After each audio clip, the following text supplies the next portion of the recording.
Want to bring dynamic sound to your table? Download Tabletone Audio today.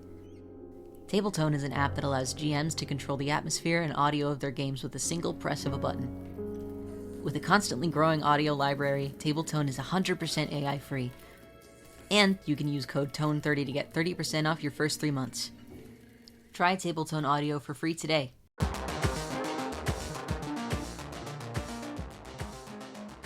Hey there, this is Wythe Marshall from the Stillfleet Studio. We put together a little podcast called Why We Roll, and now we're very proud to be part of the network Podderation. So if you're listening to one of Podderation's other great shows, and you're interested in TTRPGs specifically, that's tabletop role-playing games, you might be interested in our show. Why We Roll is all about how you make TTRPGs, what makes them fun, different kinds of stories you can tell with TTRPGs, and even the business, so the practical advice side. So if any of that sounds appealing, whether you're a GM, you want to design your homebrew game, or you're interested in getting in the industry, why don't you head over to Why We Roll, check us out. We really, really appreciate it, and keep making awesome stuff.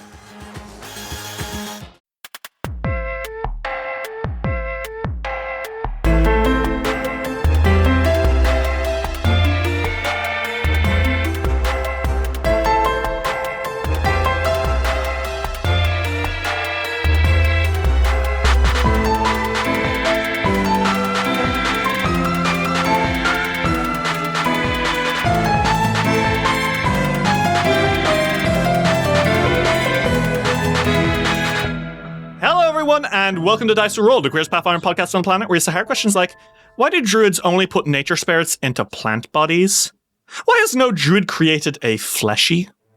That seems less ethical. So, I actually have something to share. Okay. I don't know if you've heard of this thing called a flesh warp. Okay. But let's be clear, okay? Leshies. They don't happen naturally, right? As far as we know... They don't? No. Well, as far as we know, essentially what happens is that leshies are created. Because leshies... And I did some research into this. But leshies technically are not spirits. They are called vitae, right? And that's like a kind of like... it's like a spirit, but not. It's made of life energy rather than soul energy. It's not important. There's whole academic debates about it in Secrets of Magic. But... basically, druids are like, it's kind of sad that these guys don't get to experience life despite being made of life. Why don't we make them little plant bodies? And then they did it, and the vitae were like, oh, wow, for me? Went in, and were like, holy shit, I can think, I can breathe, I can, touch things with my hands and eat shit. This is great. I love being a leshy. La la la la la, until the body dies, and then the vitae is released. And then one day, maybe it'll find a new body. Maybe it'll just keep wandering around invisibly. And that's kind of like how the leshy life cycle works, right? Why vegetables? Vegetables are fucking cute, Derry. Okay, but like, what if a leshy wants to be a teddy? A literal, make me a little teddy bear. Where do you get the teddy bear from? Poppets? Look, I'm sure. You know what, Ritz? Okay, tell me about, I have a spell to show you, okay? It's called Stone to Flesh. Never heard of it. Well, it turns stone to flesh. They can just create meat. It's a mysterious meat no one knows what it's made of. Oh my god, I'm fucking scared. Why? Okay, in Starfinder, I think that they should have figured out what the meat is. It's just meat. Don't worry about it. What the fuck, dude? That's not the point. The point is they can create flesh with meat, with magic, okay? I want to play a leshy who is made to look like a little pony, and he is a little pony. He might not be made of pony, but that's okay. Dude, I fucking guess if that's what you really, really want. That is your heart's desire, then. More than anything. Fucking freak. Okay. More than any... This is how Shetland ponies were invented. Oh I my hate goodness. Shetland ponies. What is wrong with you? Why? They're God's little darlings. I hate them. They are Satan's pawns. No! Yes. Christ rode a Shetland pony to the crucifixion site. I don't No, the believe fuck that he that's did not. true. I actually think that notably he walked. And maybe if he had a that was a Shetland big pony. thing. And even if he didn't walk, it'd be a fucking donkey because they put those a lot in the Bible. Tis There are a lot true. of donkeys in the Bible. Fuck. Yeah, God, I you're didn't think sure about that. shitting on There donkeys. sure are a lot of asses in the Bible. Ayo! Okay. Yeah, brother. Ayo! Hey, Okay. That's what I'm saying. All right. I believe that sorry, I started looking at Shetland ponies. I googled them to look at them and I was reminded about how cute they are. I think, Derry, that you just don't value me. No, I do. Anyway, I wonder if I wonder if a year ago we were expecting to end Abomination Vaults, like with the big fight with Belcorra. If we were going to be in the penultimate episode discussing druids creating Shetland ponies like they would a Leshy. Re-fucking answer the hard questions. That no one else wants to. It's our job. Jesus the Christ. moment we stop No one answering the else. hard questions, the podcast is hostile takeover, right? Bad people get in charge if we don't answer these hard questions. I cannot share the details, but there's a reason we do what we do, and it's for the good of the people. Powers that be have all the control. Anyway, this is stupid. Would we like to have a boss fight today? The boss fight. Oh man. I'm scared. I'm frightened. Can I actually have 5 more sessions with fishing contests that I lose, please? Get second You placing. specifically lose is really good. Yeah. I want Fiora to get progressively more butthurt and, like, Saturday morning cartoon style, continue coming up with ways that he'll definitely win the next one, only for some other goober to win each time. And he's like, fuck! I have I'm sure. I have a sickening truth. Mhm. When Fiore is not in a Pathfinder campaign, that is what his life is. He's gone fishing? Is not Yeah. just gone, not specifically gone fishing, but he is in a fantasy themed slice of life where the most serious thing that he does is lose a fishing tournament. That's I can't actually wait. very cute, though. The moment that Abomination Vaults ends, the biggest matter, like, facing Otari is going to be, fuck, those kobolds really want to get elected. Ulrich walking down the street and he finds Fiore struggling with a couple boxes. And that's the hardest thing in his life. Yeah. Well, of course, if you fail, then the hardest thing facing Otari will be hordes of undead swarming the town of Otari, guided here by the Gauntlet's beam, and then headed towards Absalom in a mass suicidal murder ritual of Nhimbaloth. So that's you gonna what's at do? stake here. What you gonna do?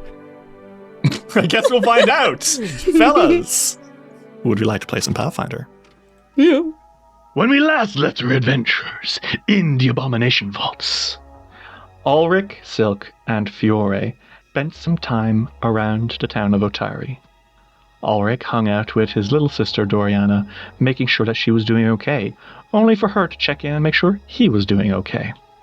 Silk, you spent some time talking with Egonis, and laying all your cards out on the table, kind of being just chill with it anyway. Fiore, you had Evanmur over for dinner, and introduced him formally to your parents as your boyfriend, which your parents took pretty well to, all things considered. Then you all spoke with Casimir Bonehill, who talked you through performing a ritual in the Abomination Vaults that would summon the spirits of the Rose Guard. You were able to do so, but you faced perilous foes. You came across multiple Void Gluttons, including the original one that had terrorized you so many delves ago. With the aid of Doriana, Carmen, Rin, and Otari himself, you were able to overcome the Void Gluttons and the Skeletal Titan that accompanied them, finishing a ritual and rescuing the Rose Guard. With their blessings, you now have powerful magical abilities gifted to you to help you defeat Belcorra, and 3 empty fulcrum lenses. You know that if you use these correctly, you will be able to defeat Belcorra once and for all, making sure she can never return and threaten Otari again. So, with that in mind, Fogfen Few, are you ready for one last trip into the dungeon? No. Okay. Well, it's drizzling today. Seems fitting somehow. The sky is grey. Soft rain that's not quite strong enough to really bother you, but enough to be noticeable, dances on your skin. There is a sense of unease in the air, and by now, word is out that you intend on, well, that today's the day. And if you don't come back by nightfall, I think everyone in town knows that that means the worst has come to pass. People are trying to be optimistic. You haven't failed yet. But by now, the ghost stories of the Mad Sorceress who slew Otari 500 years ago are everywhere. People talk about how you have apparently rescued the Rose Guard. Doriana is surrounded by friends asking her what it was like to go into the dungeon. Rin has more customers. There's even a few people visiting Carmen in the garrison. Although, from what you've heard, he's not really egoing it up like you might have once expected him to. But at the same time, there are other stories. Apparently, Belcorra already came very close to killing the Fogfen Few a couple of times. Apparently, she would ambush them when they were walking around the dungeon, jump on them, hurt them. Silk and Ulrich both very much came close to being destroyed. And now the Fogfen Few intends on facing her in her own domain?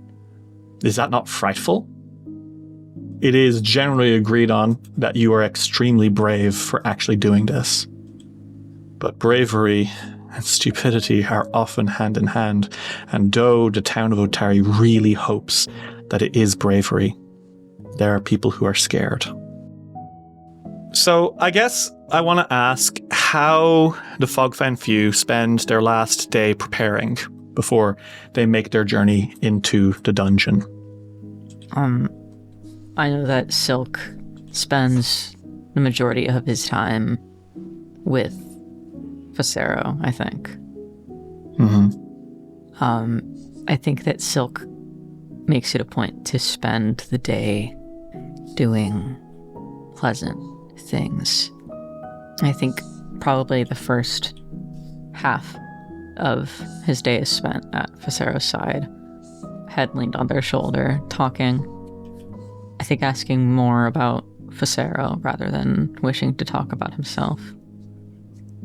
And that whole time he has Borbo on his shoulder or in his lap, just toying with him.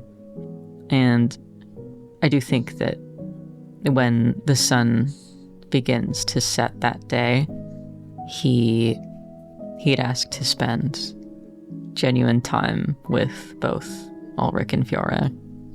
I hate to be glum about it, because neither I or Silk would like to make it depressing, but you never know what'll happen, and you never know when the last time you'll see a loved one smile is. God damn. I'm gonna kill My you bad, brother. and myself. My bad, brother. Were you prepping this shit? No, that's off the dome, baby. That's off the dome? That's crazy. I'm sad. Well, I will say at the very least that Facero, it's not that they humor you, because I do think they are happy to talk about themselves, but more like, I think they're aware why you're doing this, and I think that's a little scary to them. Yeah. And I think at some point, before you get ready to leave, Facero does squeeze your hand, and I think, without looking at you, because of course they're too cool for it, but they kind of staring off into the distance while they squeeze your hand, they say, "Please come back in one piece." As if I'd let a jewel like myself be fractured. Mint condition. I promise. And Silk squeezes Facero's hand back. And there's one last very tight hug between them, where Silk does very sappily breathe out a little, "I love you," into Facero. You feel Facero's very strong grip around you, and they are holding you and sighing, and they breathe back out, "I love you too, Silk. You're the best brother I could have ever asked for. That's right, never forget it." Don't let me forget it." He doesn't say anything, but he hugs them just a smidge tighter at that. You're an asshole, Ritz, and you're going to make me sad. Bitch, you think I'm done? Oh my god, more? Fuck me! Okay. I mean, Silk is thinking something now, but he will think it again later. Okay. Well. Okay. Fiore and Ulrich, what are you two up to? I kind of think that Fiore would have asked the the temple to holding a service basically as for good luck, in prayer of his success, because I think he has faith that he'll be able to do it, but I think that he talks to his parents that it feels a little easier to have faith in himself when he has both Sarenrae's guidance and also the temple's trust in him. I definitely think they do that. I definitely think that they do hold a proper big thing for you, because I think I feel a lot of them are worried for you. I mean, a lot of they would have seen him as a small kid. Well, I think, Fiore, we see your mom's holding a mass for you, with the sun beaming down through the glass ceiling, as you hear Vandy being and we ask for the light to accompany the Fogfen Few, Fiore Sunchaser, Ulrich Revra, and Silk Witchhelm as they descend to some of the darkest places. I think after the service, Vandy and Rumina are coming down to you, Fiore. Mm-hmm. And Rumina, hands on her hips, says, not a bad sending off party, I think. I've definitely seen much less extravagant ones before. That was good, Vandy. You did good. And Vandy pitter-patters up to you, Fiore, and she takes something out and says, well, I just wanted you to know that I was thinking about your journey, and I made sure I made big sandwiches for all of you. And she starts rummaging through the bag. I made sure to use only the best ham from the market. Keelano actually made sure to get some honeyed stuff from Absalom specifically for this. And I've even used a bit of magic to toast it. And Yanya's Mara as well. She and I don't always get along, and she pulls out a few fish cakes. Oh, did you? They still smell of crime. It's I love those. Thank you. Vandy makes a face as, well, if you love them, I'll learn how to make them. So. And Rumina rolls her eyes and pats her shoulder, Fiore, and says, how are you feeling? I'm a little nervous. I think that we'll do good, but I mean, I'm still a little nervous. I mean, you've got the sword of Valrajani, and she herself said that you were allowed to use it, so. She did say that. And I didn't even know what to do with that. Well, now you know what to do with it. It's to slash Belcorra with the Rosa Aurea. A taste I'm sure she's felt before. And I think she sends Vandy a look, and Vandy's kind of shifting left to right. And I think maybe you get the sense this is just as much a check-in for you as it is reassurance for Vandy that her baby boy is going to be okay. I think Fiore is I will be okay though. I think I've gotten pretty strong. And after I defeat Belcorra, it'll go back to how it was. Though I am a little sad that there won't be as much adventure to do. And Rumina smiles and kind of slaps your back and says, you make sure you eat those sandwiches before you face Belcorra. They're imbued with holy magic that'll help defeat her. Oh. Okay, thank you. I mean, I was going to eat them anyways. And I even put some of the cucumber slices that Silk likes so much into them. And I think they lay their heads against you. And Fiore, how are you doing? I think he's still nervous. I think that he's grateful that his adventuring did not require long travel, because I think Fiore really values being able to calm down between adventures. And I think that he's grateful to have home in between literally daily adventures. That's how he feels. Well, with all this out of the way, hopefully things will finally be able to set themselves right? Mm-hmm. Okay. Well, so, Ulrich, what do you do? I actually think that he spent a lot of time doing his medicine deliveries in person again. What he was doing earlier of making medicines and then dropping them off at people's doorstep, getting face to face this time instead of just at his shop. Walking around Otari like he used to, and also helping his mom with the garden and everything. And when it comes time for him, Silk, and Fiore to hang out for the evening, then he just does that. I think it was a lot of going back to old routines. I mean, if not now, when, right? Yeah. I think it is while you are working in the vineyard. It is summer, now is the time that you would be harvesting. Normally, this time last year, nothing like this was on your mind, Mm-hmm. Nothing like this was bothering you. All you had to care about was, yep, let's collect all those grapes so that we can start making the wine. Yeah. It's almost strange to be back here. Yeah. And we see Kana kind of helping you as you work. And I think she's holding out these baskets as you're plucking them out, and she's looking at them being like, yeah, these definitely look, they definitely look ripe enough. You're doing great. Well, interest in plants and everything, I guess I just had a knack for picking grapes. And she furrows her brow and kind of smiles and it's more than just that, I suppose. I just wanted to say I think it's now that it's your dad who comes out.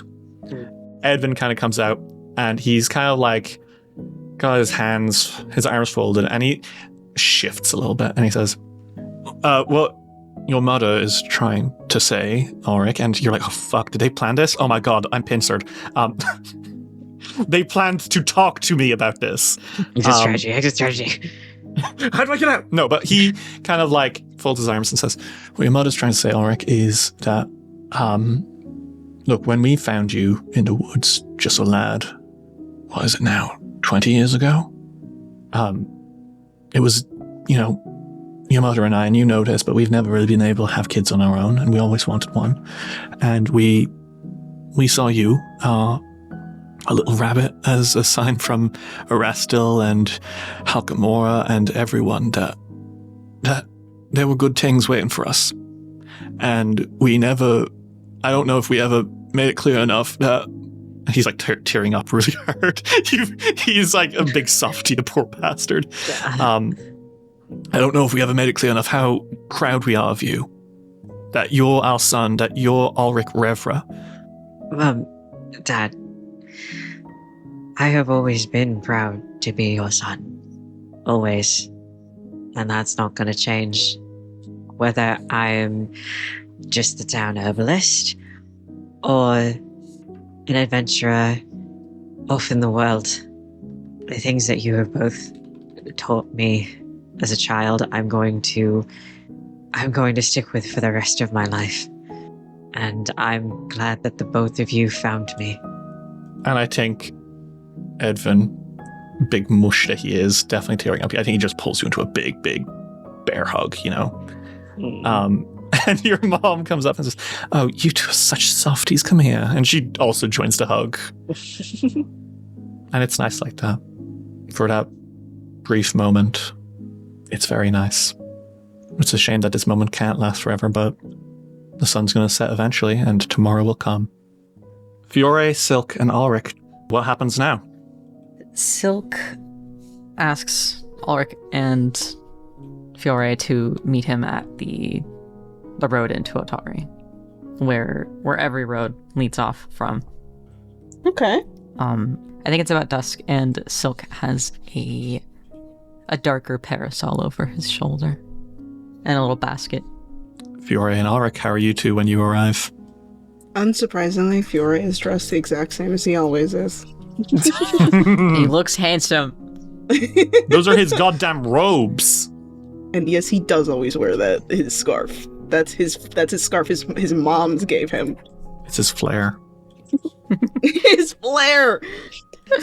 Well, and Ulrich, how are you? I think he's had like a little walk around the town again. Actually dressed very casually. Doesn't really have. I think he probably at least has the boot knife, but left the rest of his weapons at home and everything. He's trying not to think about adventuring for once. Silk meets you there, and he's dressed smartly as he always is. He looks well, actually, I think. I think that he looks happy, especially to see you both. And he sees the both of them approach, and he gives a very warm smile. And he says, Well, good evening. You'll both humor me for a while, won't you? Always. Of course. Right. Let's go on a walk. Just the three of us. I've left Borbo at home. Oh, Okay. and Silk is taking them down for Asma's walk towards the cemetery. Okay. And I think immediately you two could tell that that's where this walk is going. He's not going to the fucking, like, Oh, the whatever this place druids. is, the druidic. Yeah, you're not the going to the- druids. Yeah. We're going to the druids. No, They're not going to the druids. Fiore is well aware of the road towards the cemetery. Yeah. Yeah. Well, certainly the Otari graveyard is, as you kind of make your way in, like I said, it is drizzling. It's kind of gloomy out. And you make your way to the Otari graveyard. Do you enter into it, or what's the plan? Yeah, they walk for a while, and I think at least Silk doesn't say anything. But he's having a very nice time walking quietly with the two of them. And I think as they kind of rear towards it, Silk, without stopping, I think that over his shoulder he looks at the two of them and says, I hope you don't find it too morbid, but you know I'm somewhat fond of this place. I don't find it morbid. I mean, it's attached to the temple. I've been there a lot. I think that the three of us have a bit of a sweet attachment to it too, don't you think? It was one of our I think so. first biggest fights together. I can't believe it wasn't Precisely. even in the dungeon. You know, I'm glad that I didn't have to take my reflective walk back to the dungeon, and I could just come up here, where I have a lovely view of Otari. and that is where he is leading the both of you towards, like, the little cliff that overlooks Yeah. the city, the town. You can see from here so much. There's, of course, Egonis's Manor on Zarmavdian Street. Down Sandy Street, there's Crow's Kimmicks. Then up a little bit on Griffin Street, near the ruins of the Thirsty Alpaca, where the kobold skeleton lives. There's Crow's Brook, the Drunken Dragon, the Crook's Nook, the Otari Market. Even off in the distance, you can see Odd Stories, Blades for Glades, Rin's Wonders, the Starlight Boutique, which is actually also doing very well for itself right now. And then beyond it, the Giant's Wheel, slowly churning water in the distance. The Otari graveyard, it's quiet. People don't come up here very much, you know? Otari usually deals with, like when people die, it's most common to do cremation or burials at sea, because that's what's most common with Sarenrae and Gozra, who are two of the most popular religions here. But for the more old-fashioned folks, this is still a place of great quiet and great peace. And that's, I think, that peace you feel in you as you stand on that cliffside looking over the town you love so much. Silk takes a little blanket out of the basket he brought, and he lays it on the ground to sit on. And he pats both sides of the blanket on either side of him for the others to follow suit. Oh, okay. And he goes and sits down with you. Art sits on the other side. Very close. My good boys. I won't go through it, but Silk did bring tea supplies as well. Mm-hmm. And he does warm them magically, and he does give them each a little cup of their choice. He knows what they like by now. And I think that he kind of tucks a little piece of hair behind his ears. I would like to say that I'm jealous of you both. Why are you jealous? Oh, so. Because you had the privilege of growing up here. Well, it took a while for me to get here. I think I was 13 or 14. That's still a youth. Your family's here. That's true. I won't deny I found it when I needed it most, and I wouldn't change that, but I do like to think sometimes of a life that was much closer. That's why I'm jealous of the both of you. I hope that's not silly. No. I mean, I don't think that you need to feel silly for wanting to have been here longer.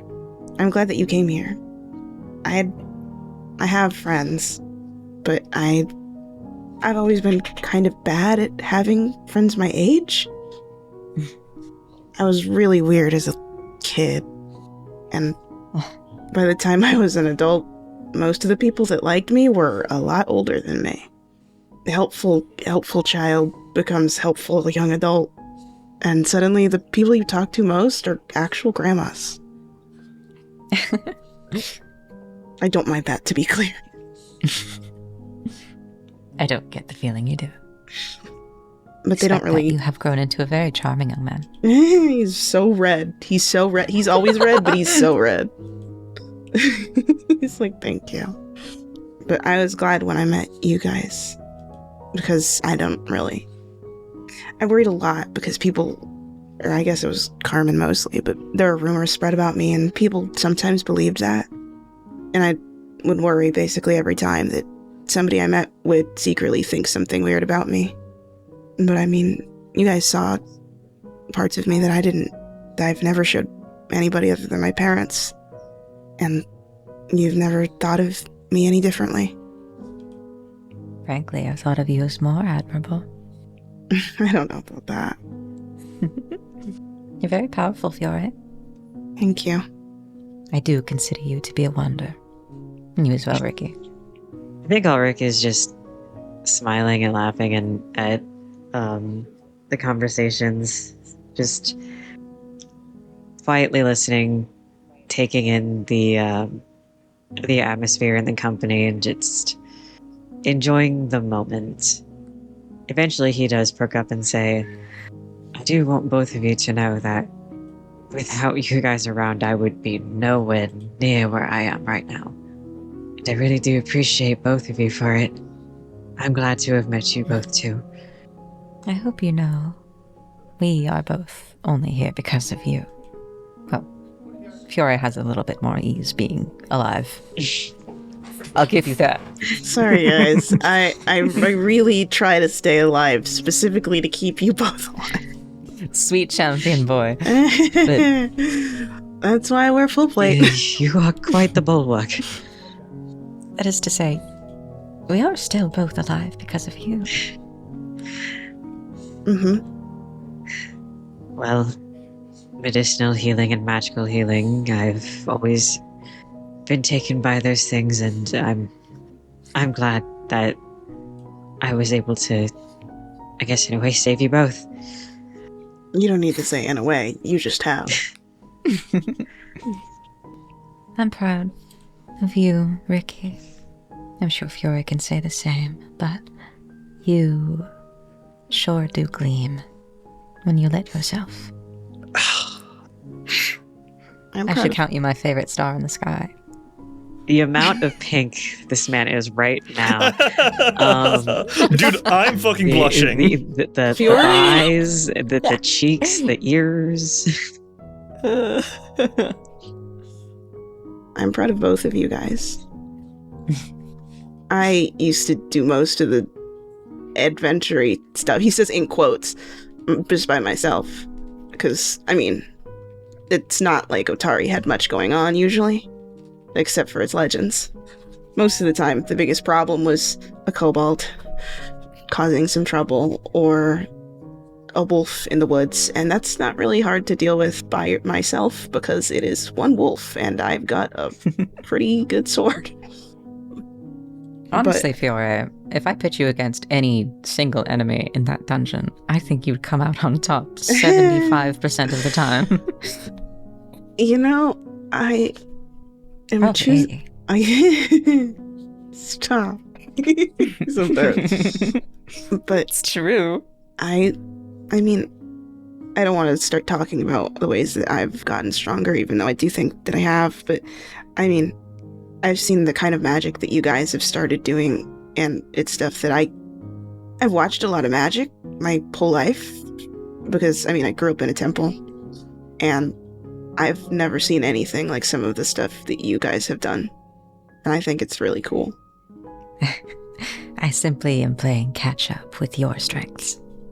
I just work out. But the amount that you can bench press. Well, I don't know. It's Like 7 of me. Well, yeah. Maybe more. You're very light and delicate. I am. Thank you for noticing. I'm just happy of how far we've come. I too. I've really fallen in love with Otari. I'm glad. I'm glad someone else has seen how good this place is. And at this point, what would Atari be without Silk Witch Helm? Please. I definitely agree. Be 50% drabber, I'll tell you what.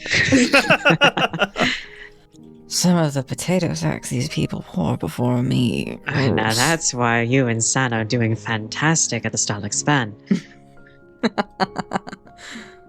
I should hope we are.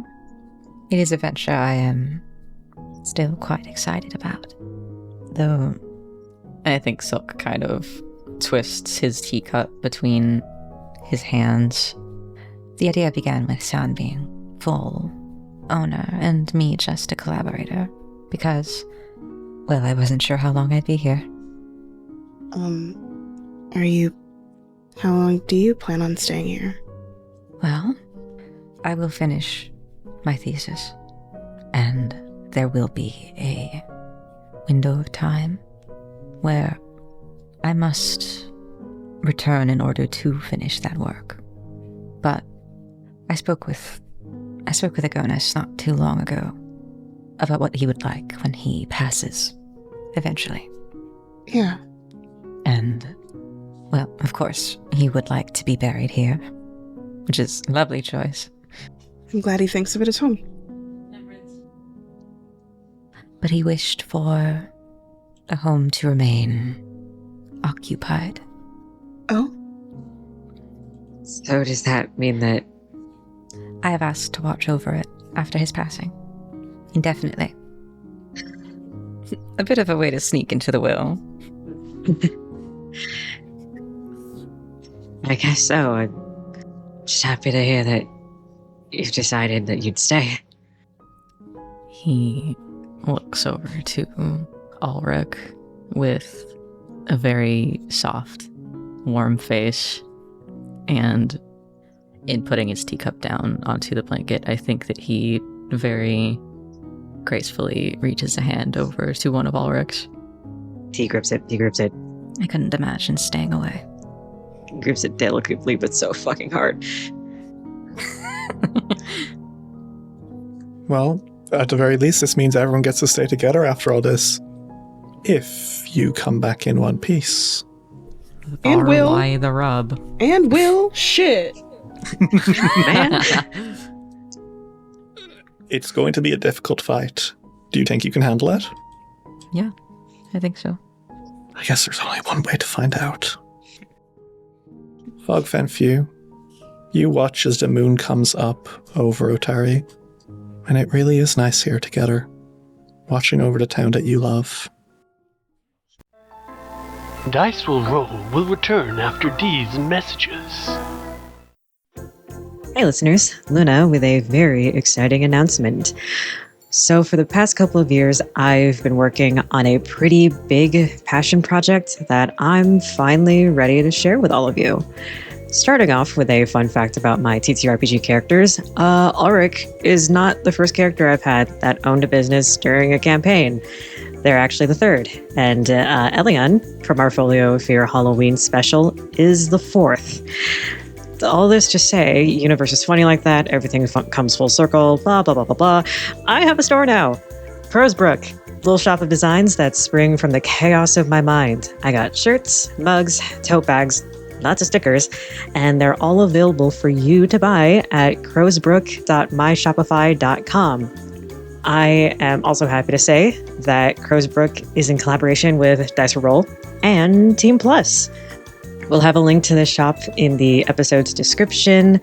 I'll have more designs coming up in the future, but if you want to see something specific made, like something from Dice Roll, Team Plus, some design that you think might be cool in my style, I don't know, swing by the Dice Roll and or Team Plus Discord servers.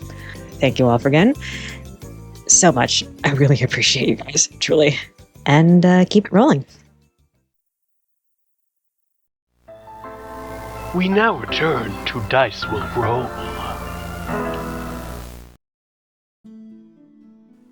Morning comes. You guys say goodbye to your loved ones. Say you'll be back soon. And I think as you are making your way out of town, something happens. Oh?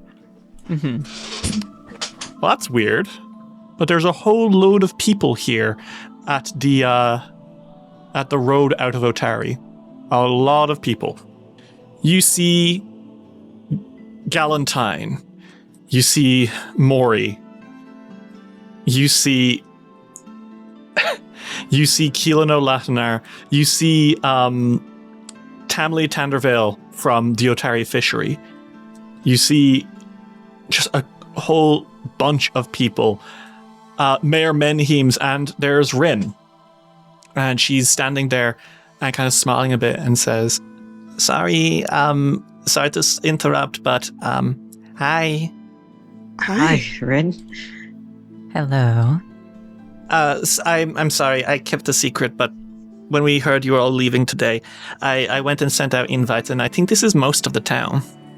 And indeed, it's certainly a couple of hundred at least. You really didn't miss a soul. Most everyone here really likes you. Invites How could they not? go everywhere.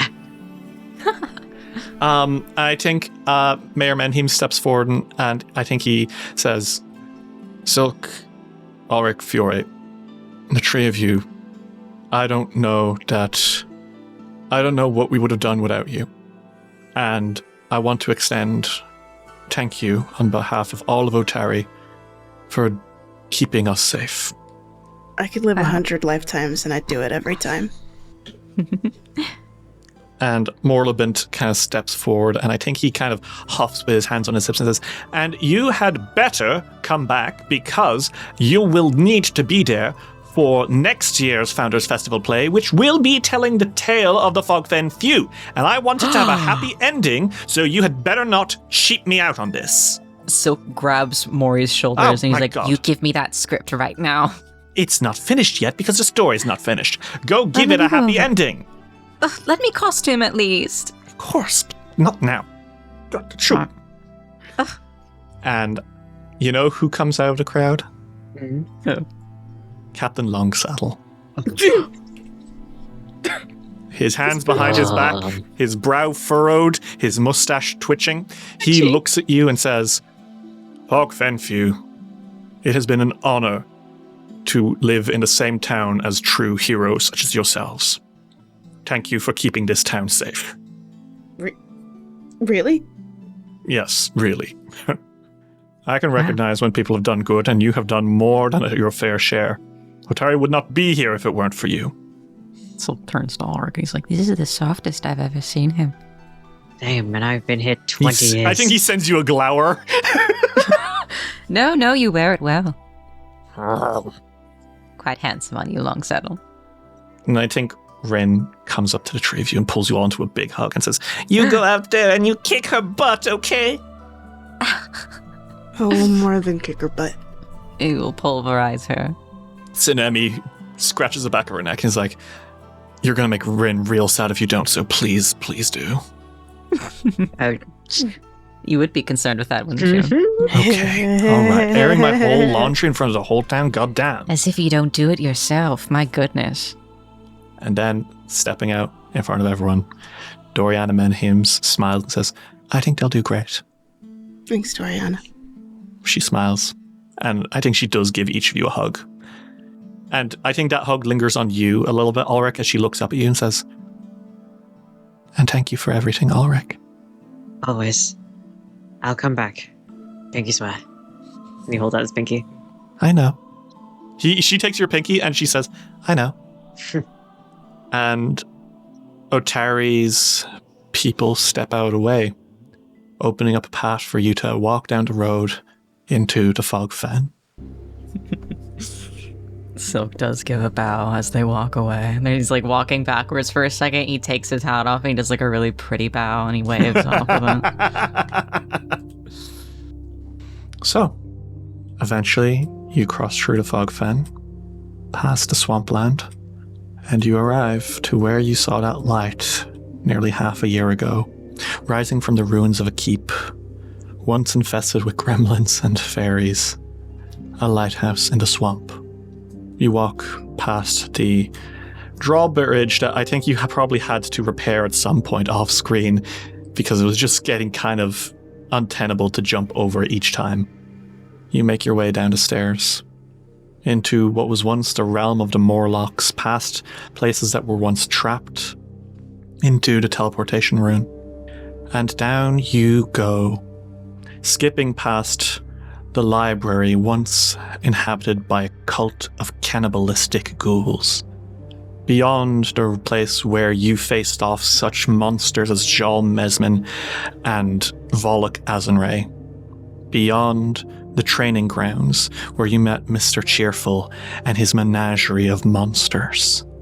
Past the laboratory of Jafaki and his army of flesh warps. And of course, the Warped Brew Tavern. Deeper than the prison floor where devils once trained and Aravian drafted contracts. Beyond the decaying gardens where undead gnome mummies warred against Caligny. Deeper than the hunting grounds where giants and elves battled in a vast cavern complex full of weird life. And into the temple, the realm of Nhimbaloth. You have defeated all of her puzzles now. You walk past where you last faced Lady's Whisper, and now you stand in the Maw of the Goddess, the room with the giant rock skull in the back. A room with a grim green river flowing through it, into the swamp, and out of the massive double doors you know lead into the place where Nhimbaloth touched Golarion, the empty vault, the sanctuary of Belcorra Haruvex. You all stand now in front of those doors. What now? Are you guys ready? As I can be. I'd love to have a word with the architect. You know? That's good. I think that is a good idea. Maybe if we put our complaints in, she'll just leave. Maybe if I show her every fucking dead end I have had to draw in this godforsaken book. Maybe she'll understand, and maybe then she'll be like, you know what? I'm actually gonna move on. Perhaps this will redeem her. It'll embarrass her too much. And maybe she can take away the curse. She'll seek forgiveness at long last. You know, every day I wish. It'd be easy like that, wouldn't it? Borbo kind of scuffles out from under your hat silk and says, Not to ruin the mood, but thank you. Thank you. Darling. I always wanted to be an adventurer and a cool guy, you know? It's why I became Master Azenray's apprentice. It was very nice to be that. And I'm glad I was with you in the Fogfen Few. Oh, sweet child. And Silk reaches up into his hat to grab Borbo. And he holds him in front of his face. Never in my life did I think I would have such a capable, handsome, talented apprentice such as you, Borbo. He plants a fat kiss on his face. Borbo's eyes wibble a bit and he says, Thank you for not killing me when I said to kill me. We never wanted to kill you, Bobo. Even if you wanted to kill me. My preferred plans are usually not to kill bad guys. I would actually much prefer if they wanted to stop being bad guys. Wait, what do you mean kill Silk? I've never tried to kill Silk. Oh, don't worry about it, Okay. my sweet baby boy. Oh. Mr. B! Okay. We open the door and he's there again. What would you fucking do? It's just I kill myself. Borbo kind of scuffles under and says, I'm ready when you all are. Alright. And you stay safe up there. well, everyone, it's now or never. Let's go before we get too nervous. I'm not nervous. Let's go before I get too nervous. to me. Well, don't you... If you're nervous, then I'm gonna be fucking nervous. What? I'm not kidding. I'm actually nervous, but I'm nervous because I get nervous Shit. about doing anything. Here I was trying to put on a brave face. It's okay to be nervous. We've Well, kind of nervous. hyped it up anyways. Do you guys open the door? Yeah. Yes.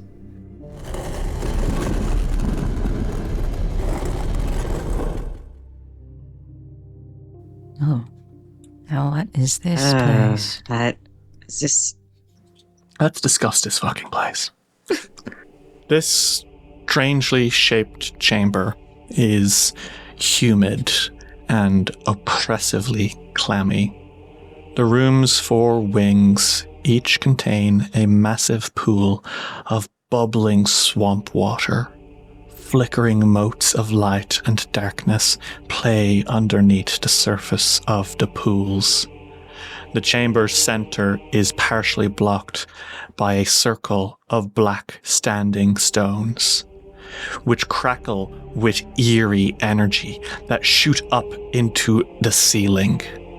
7 narrow channels, as though dug into the stone by a 7-fingered hand, run from each pool and 3 of the walls to a moat in the center of the room. From there, the water flows under the wall to the east, back out into the swamp you saw earlier.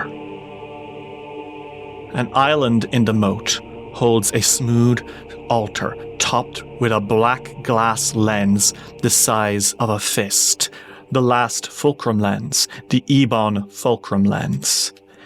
And you realize what this place is. That altar, that beam, that is where the light was coming from.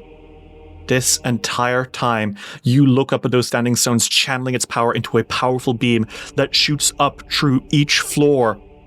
Through each of those places, you've seen that light traveling upwards, all the way into the gauntlet itself. This is the source of the gauntlet's power. You can see that the light here, I think with a quick glance, you guys are skilled enough with occultism. I'm not going to make you roll. You know what's happening here. You've seen little basins like this around the Abomination vaults, haven't you? Little stone water holders with that weird green brackish liquid. You've seen them all over the place. Yeah. This is a will-o-wisp spawning ground. This is where they come into reality. And that's how they get throughout the dungeon. Those basins are attached to these. It is from these waters that all the will-o-wisps are born. You have found what is essentially the source of the river of Nhimbaloth. And it churns horribly in the center by that altar. And you hear her coming. Pulling herself from the Ebon fulcrum lens, you see a shape. Belcorra Haruvex, pulls herself out of that little glass lens, and she makes herself visible to you all. God. Shit. In that beautiful old style of dress, with that massive collar, that sweeping dress that turns into banks of fog, with those outstretched arms and running makeup down her face, and fangs, and weird movement, and her hair flickers like lights, like candles in the wind. She appears to you, and she says, Fogfen Few, how dare you to come here, to come into the empty vault, the place of my power, the place of Nhimbaloth's power, to come here and try to slay me where I am at my most powerful. How dare you? You have tried to undo everything I have ever done. You have tried to tear down those I have empowered, to ruin my plans. But not once have you been truly successful. Because you believe you are winning. You believe that by killing petty monsters, that you are gaining the upper hand. But you forget, I am chosen by Nhimbaloth. I am her herald. I am the shepherd, and I bring with me the flock. You come here into my vault to try to stop me. You will be punished. You will be the first sacrifices to Nhimbaloth. You will walk home to Otari, void energy pulsing in your veins, animating you into twitching puppets, touched by the empty debt. You'll kill everyone yourselves, because there is no one back there powerful enough to stop you. And you will raise me my undead army, so I can finally topple all of Absalom and send them to the Void Bracken for Nhimbaloth to eat the ghosts of. You have no way to stop me. So long as I am in here, I am invincible. You can destroy my body, but I'll just come back over and over and over.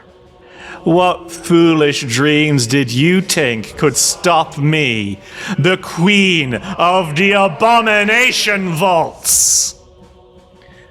And there is a deep rumble. There's something coming. You know it. What do you do?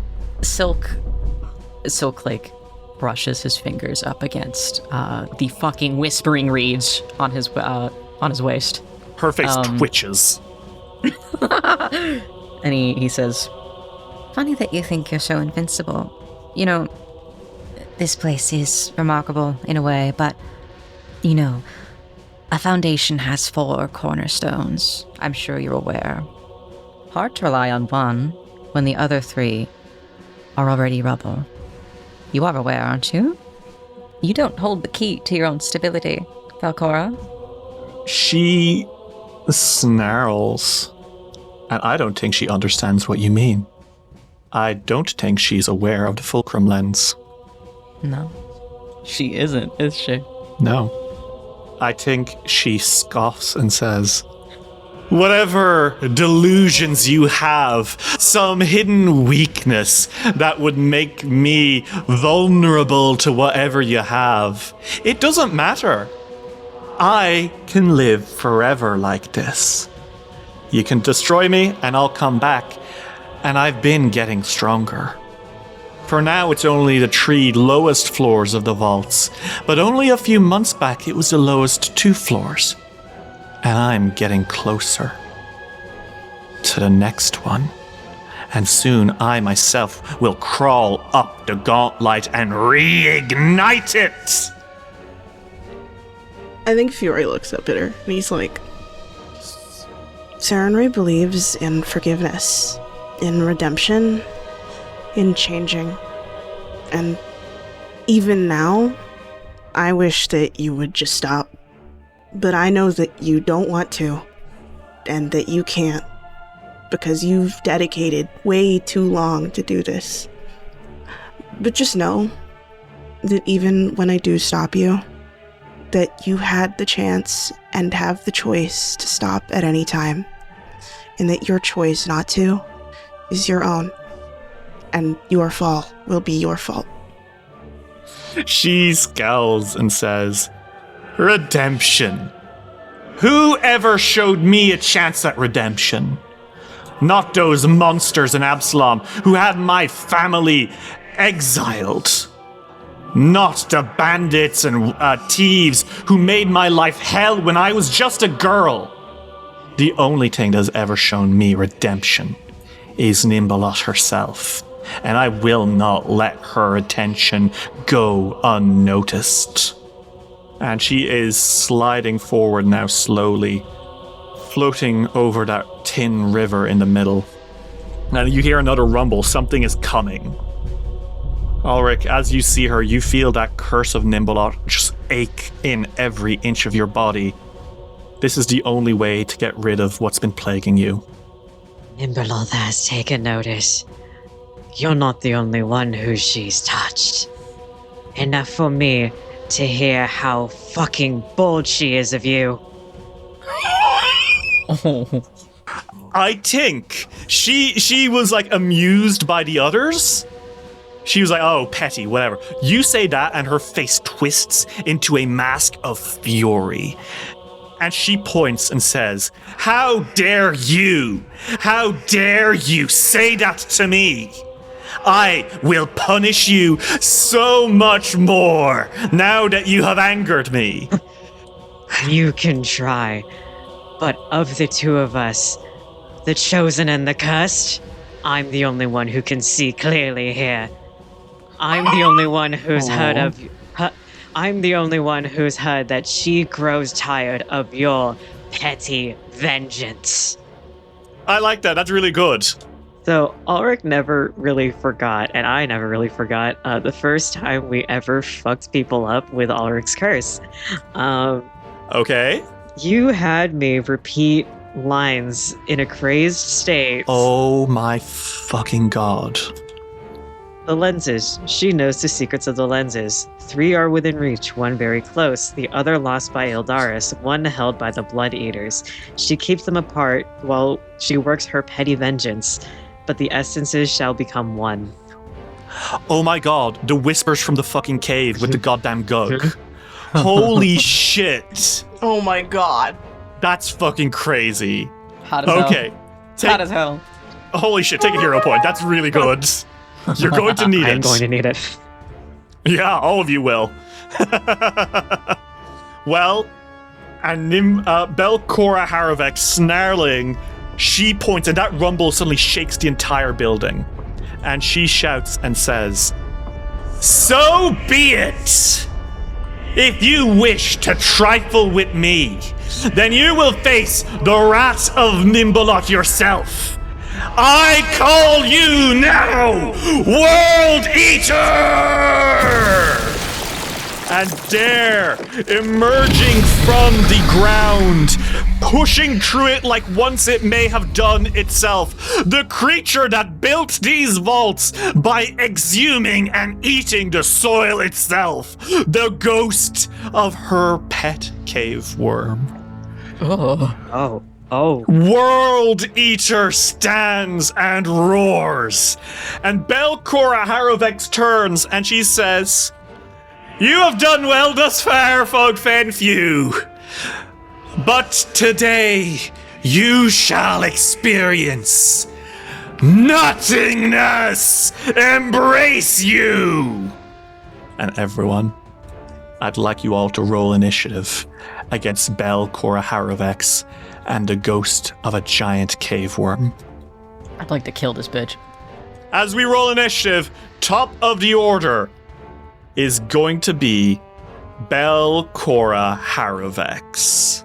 Boo. So the way that this combat works is you will be able to use the lenses, but you won't be able to use it yet. she's not weak enough. And I think you sense she needs to be weakened before you can start using them. Okay.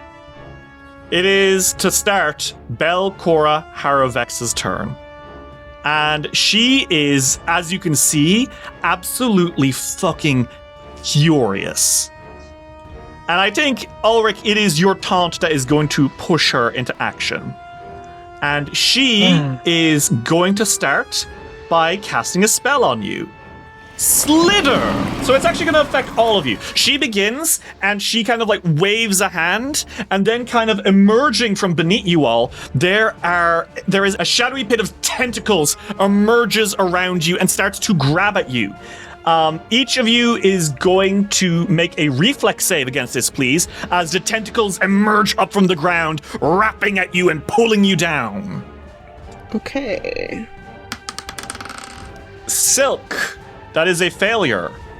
Fiore, that is nearly a critical failure. And Ulrich, that is just a success. Damn. Hey, Ulrich, what did you roll? What was the dice number you rolled to get just a success? I had to roll a 15. Can you say it with me? Uh-oh. So as these tentacles emerge out, grabbing and pulling at you, you are all going to take quite a bit of damage. You're all also going to be grabbed as Ulrich, you're going to take half damage and not be grabbed, but Silk and Fiore, the two of you are grabbed and pulled down as more and more tentacles grow and grab. Even as you cut at them, they're just holding you down, you know? 14 piercing damage, and then 1d6 persistent poison damage. Okay. Woo. Jinkies. And then on top of that, you guys are going to be grabbed by the tentacles. Just a normal one. And she says, foolish to come here where I'm at my strongest, because the dread powers of Nhimbaloth are not something mortals were meant to overcome. Ulrich, it's your turn. Oh, Christ. Fortismo composition, fucking rallying anthem. Maybe a good call. I think it's Ulrich, the best you call. cast Rallying Anthem. Has come up several times in the past few episodes, but because of his third level curse, when he is angry, it sort of overtakes him a little bit, and his eyes just go completely black. He is singing, I would like you to know, it's a bit rougher than his usual sound. He usually sounds very... he has a very serene voice, very nice to listen to. It's a bit more guttural now. Not exactly guttural. Metal singer. You're in the place where Nhimbaloth power is literally at her most powerful. Yeah. Of course it would affect you badly right now, right? So that Song of Defense pushes through you all. I will say, Ulrich, even as you hold the split head bow, I'm afraid that you are not being healed fully by it. Yep, that curse. Mm-hmm. So this is a Fortismo composition, I see? Yeah, Fortismo composition with 32 performance check. 32 is going to do it. Well done. Okay. Ulrich, you all feel a lot braver and more resilient despite the monstrosities that await you. So, Ulrich, you have 2 actions left now. What do you do? Well, I do understand that there is a giant worm next to me. Yes. Fuck Belcorra. How far can I throw this? 60 feet? What are you doing? Etheric shards. Oh, she is way out of the way, too! You reach out and sow glittering splinters of force throughout the area, otherworldly caltrops of will and ectoplasm. Oh my god! Okay.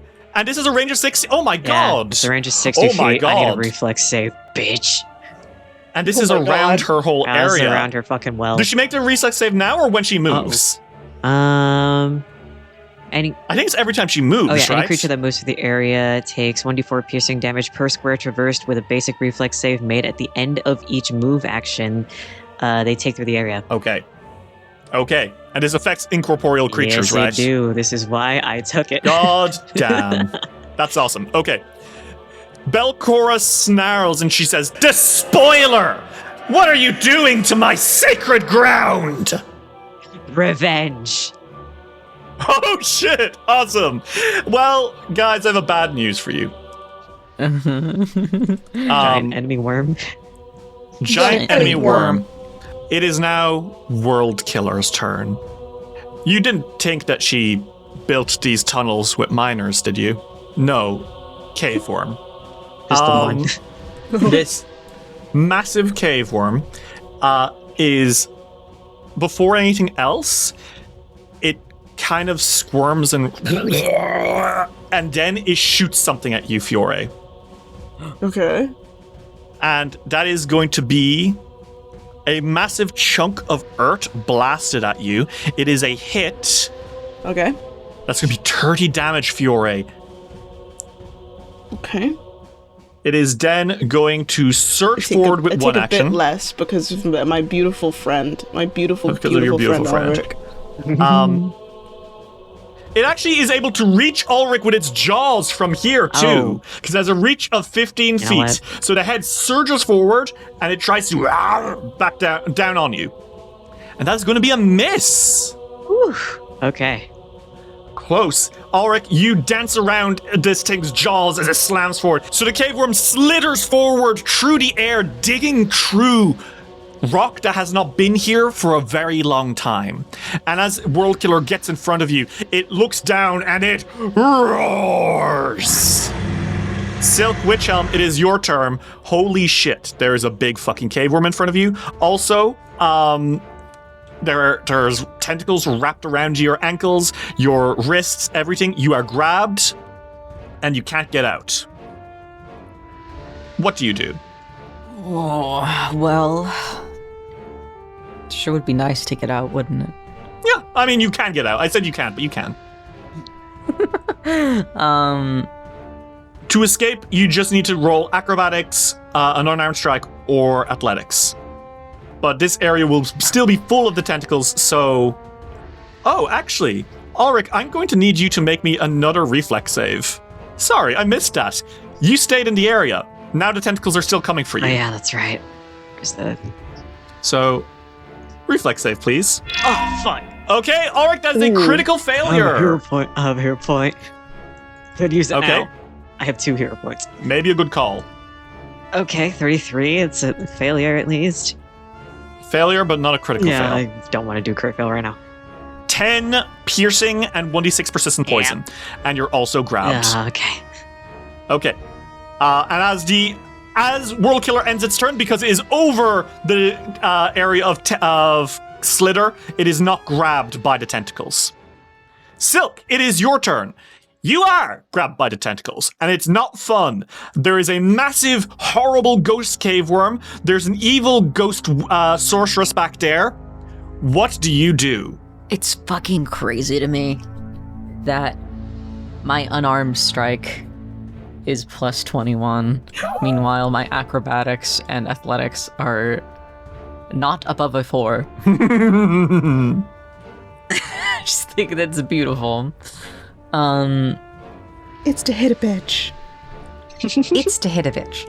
I guess I'll be fucking doing that because I wouldn't like to be in these things. Okay. I don't think I target anything, so I'll just roll this. No, I won't target for it. Would a 31 help me out of this? So that is a no. Silk, you try to pull yourself out, but she is, her magic is powerful. I think more powerful than you were even prepared for. You knew that she was strong. You fought her in the past, but maybe you were hoping maybe this wouldn't be as bad this time? No, it's still just as bad. She's still incredibly powerful. Shit. You have 2 actions All right. left. What do you do? This thing is a ghost. World Killer? Yes. And the thing on the bottom, can it be hurt by something other than an attack? Like a spell? The swarm of tentacles? Yeah. Let me see. A creature can attack a tentacle to release the creature. A tentacle's AC is equal to your spell DC, so hers is 35, and is destroyed if it takes more than 12 damage at once. Oh, perfect. Oh, Okay. well, hers... No, okay, so yeah, more than 12 damage at once, yeah. Fireball, give me a reflex save. On the floor, under you, to hit everyone? Yes. Okay, that will hit World Killer. It's just I know. also going to hit... Okay, They can take it. Okay, well, let's see. For the 38, he can take Success by you. Success by Ulrich. Failure by World Killer. Critical it. success. With the one with the full plate. Damn. Because of Rallying Anthem. I'm choosing to believe that he tanks it. He does tank it. And that is going to be 18 damage. Yes. So, you definitely hit them. I'm going out. I think, you know what, Silk? I want you to make me an Arcana check to counteract. That's what we're going to say the attack roll is. Okay. Easy stuff! 38. Yeah, that's enough. You smite every single one of these tentacles in a fiery explosion. So I think that fully is going to end the slitter. Because Beautiful. it's cool as hell. Because it's cool as hell. So, and World Killer takes all of that beautiful fire damage. So it takes all 18 of the fire damage. Oh, wait. No, it doesn't. It doesn't. Something bad happened. It's a ghost. Most of the damage just fades through it. Uh-oh. Perfect. But you no longer have the slitter active. I'm going to count that as fully dispelling it. Everyone took chip damage at best there. Yeah. Very good. Thank you, world's best DM. Silk, as you land on both feet in the charred remains of those dark tentacles fading into nothing, you see Fiore Sunchaser rush forward. Fiore, it is your turn. You are staring up at World Killer's ghost. It is a horrible, massive cave worm. Its back covered in rigid plates, its mouth full of horrible fangs and a bottom jaw that splits into two. What do you do?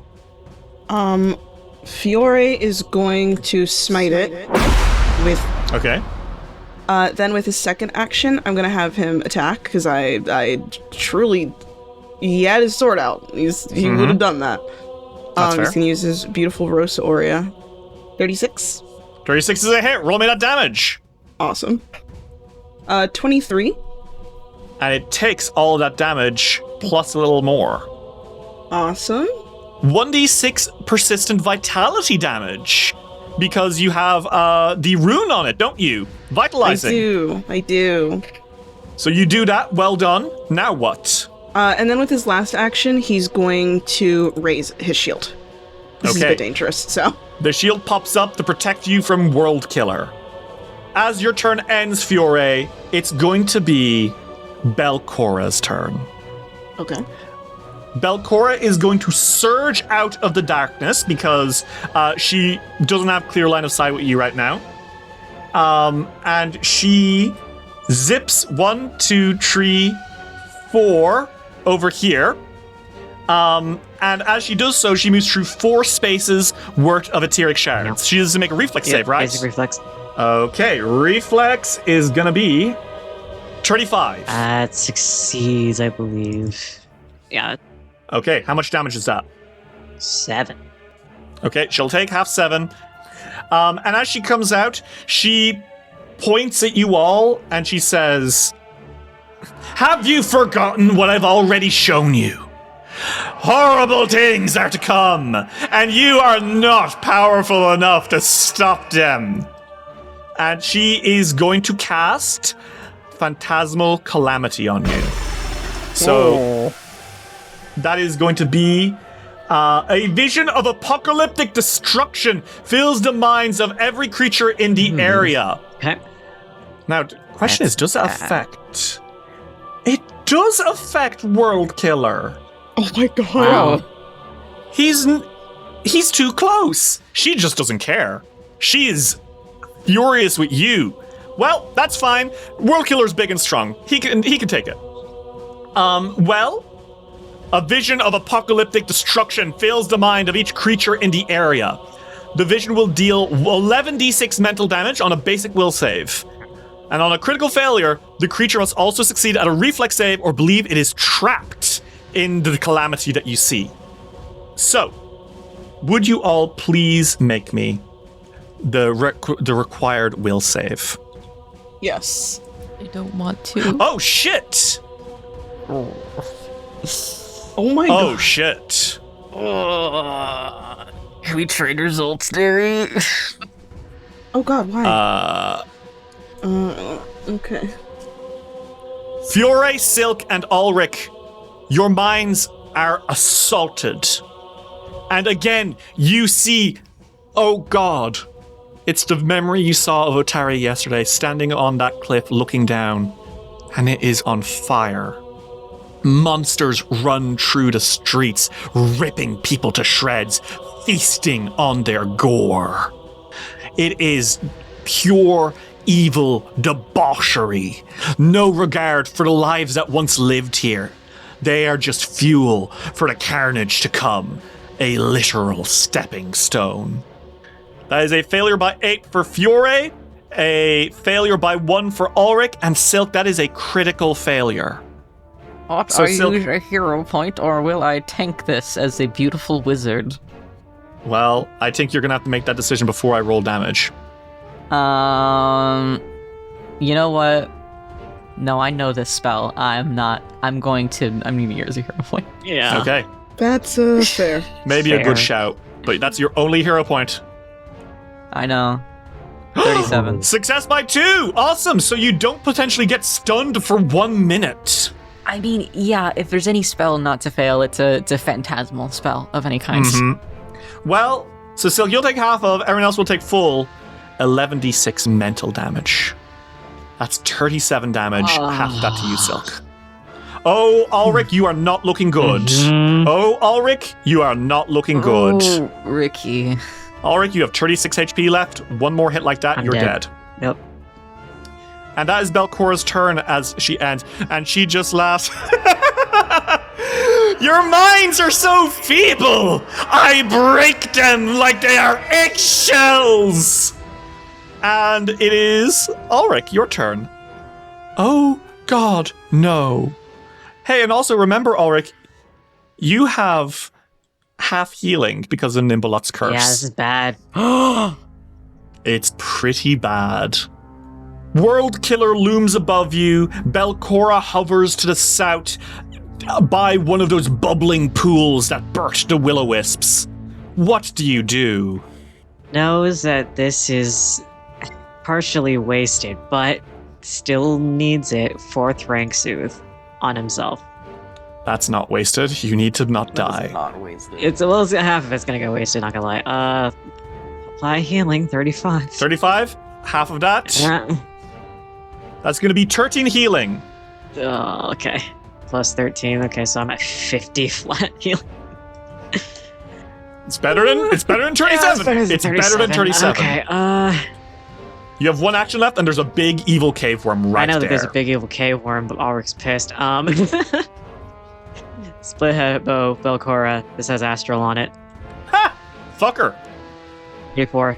That's a hit! That's a hit! Ulrich, your bow spins, and you feel the power of Asaphana Menhim's empower your bow and fire, and it shoots through the air and hits her in the shoulder, and there is a flash of light, and in your mind's eye, you see Asaphana doing the very same thing to a living Belcorra 500 years ago. Belcorra shrieks in pain and takes 14 damage. And she takes all of that 14. And she shrieks and says, "You foul thing! I will rip your skin from your face!" I have fragile minds, but you have the most fragile ego in the world. Oh, she's so fuck mad about it. It's World Killer's turn. And you are, by the way, Ulrich, still taking poison damage from those tentacles from earlier. World Killer is going to use Trash. It makes a jaw strike against each It makes a strike against each creature in its reach. It can use one of its jaws, one with its stinger, and any number of times with its body. So, Silk, it's going to down on you. And that is going to be... Silk, I rolled a tree. That's a 31 to hit. That's... I'm so sorry. Silk, it also grabs you. And it succeeds on that grab. That's bad. Well, that is bad. The stinger wails down into Ulrich. And Ulrich, that's going to be Oh my god. That's a 41. That's a crit. Retributive strike. Okay. Ulrich, you're going to Retributive take strike. less damage from this as Fury intercedes. Yeah, there are many times to use this, but I think now's a pretty good time. Okay. You're gonna take 2 plus our level, so you're gonna take 13 less damage. Awesome. Okay. And then I'm gonna attack him.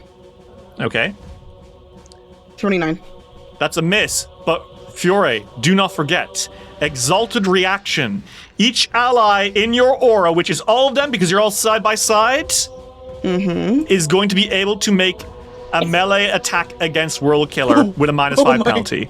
Oh my god. As you all jump forward to attack. If you'd like to, you can absolutely do this. Everyone, would you like to use your reaction to beat the shit out of the worm? Yes. Yeah. Fuck it, right? You have a -5 on this, so, careful. I shoot it with my gun. I'll allow you to shoot it. It's funny. It is funny. That is a crit miss for me. Yep, that's a crit miss for you and a miss for you. The worm is just extraordinarily powerful. Ulrich, you specifically, until you misjudged the distance. Oh, he is a lot closer than you imagined. Until the end of your next turn, all your range increments penalties are doubled. So if you're trying to hit people who are very far away, it's going to be a problem. So be careful. Anyway, he's going to do damage. He'll do less damage, but he's going to damage you, Ulrich. And this is a critical.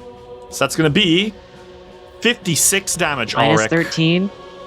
-13 So for 40 damage. 3 damage. Yes. Mhm. Okay. Oh my god. I would like you to pay attention to Ulrich for a second. Ulrich, how much HP do you have left? Oh my god. 5. I'm going to kill myself. You also need to make me a fortitude save, please. Give it a rest. I need you to make me a fortitude save because that poison stinger on the worm's tail is very powerful. That's a success. Ulrich, you're good. You are not poisoned. That's the last thing you'd need right now, my friend. I'm still poisoned by another thing. With its last action, it is going to use its body strike to just wail into Fiore. And that's a miss, Fiore! Look at you! Well done! Thank you. Silk, it is your turn. You are in the jaws of the cave worm. He is still taking damage from Fiore's strike. That's another tree. But Silk, you are in World Killer's mouth. I'd like to not be. Am I the only one in the mouth? Yes. Okay. What can I roll to get out? It would be another escape roll. So, an unarmed strike. Or if you have any spells that can get you to fuck out, you can. Yeah, fuck that. Oh man, am I really about to fucking use a 4th rank spell to get out of this? Maybe. Yes, to be honest, I'm sick of this. Get me out of this stupid fucking worm. I'm casting Translocate. Okay, let's make a flat check. That's enough! Okay, you are able to use it despite being shaked around by the worm's mouth. You just swoop and you teleport. Where are you going? Oddly enough, in front of Ulrich.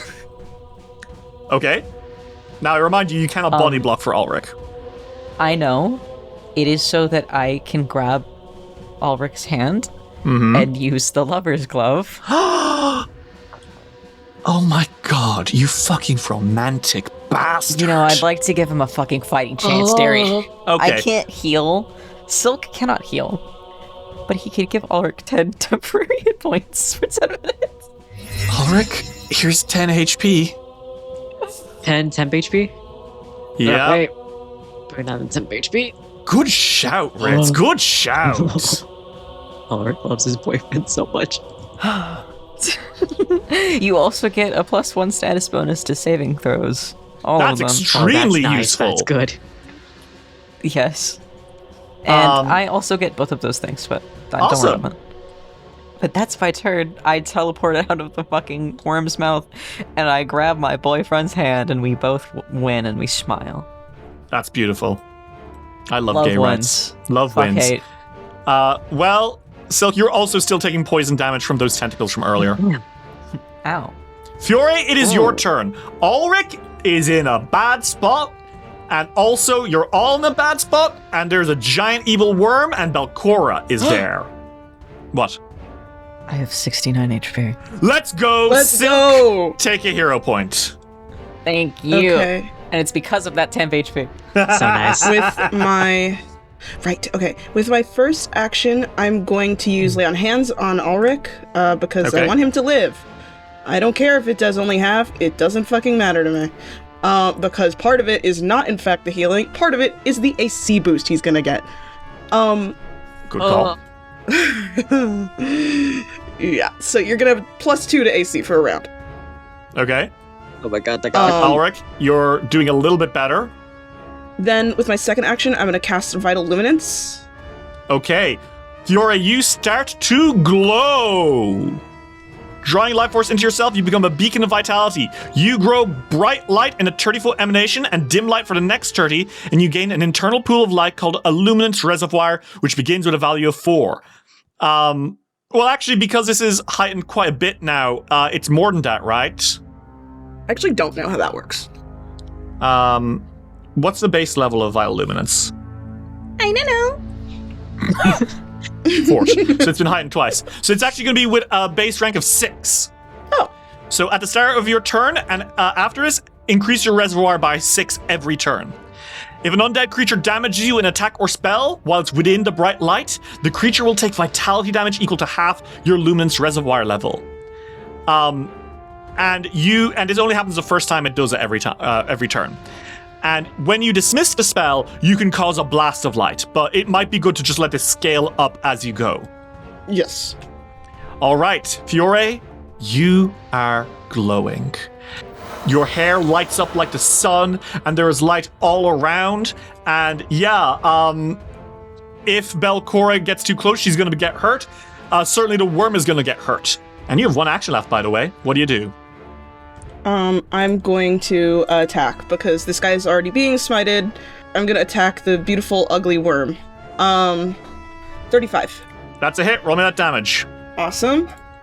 17. 17 damage. He takes all of it. Awesome. Okay. That's my turn. Okay. And as your turn ends, Fiora, you're not taking the poison damage anymore. You're too strong for it. I am very powerful and strong and resistant to poisons. Not literally on his sheet, but in my head cannons for him. Well, Belcorra is going to fly out to the side again. She points at you, Silk, and she says, "And you, Scholar of the Whispering Reeds, you kept that from Cousin Calido. I'm going to make your pretty face sewn into the cover." And she points at you and removes your ability to ever be intelligent again. Make me a will save against Warp Mind. Thank God I got another hero point. 32 doesn't do it, does it? No. That would confuse you for 1 minute. I cannot have that happen. It would be very bad. I am going to use a hero point. Good on you for not using it earlier. Would a 39 pass? A 39 passes! Oh my god. You spend the first action on your next turn with the confused condition. Okay. It's better than being confused forever. Silk, your mind is ripped apart. You kind of like stumble back, your head not really sure what's going on. Your vision is swimming, and you just see pictures of Nhimbaloth everywhere. And all you can hear is the laugh of Belcorra. And that is the end of her turn. Ulrich, it is your turn. Oh my god, everything hurts. Everything fucking hurts. You're 25 HP, my friend. Oh my god. Okay. Oh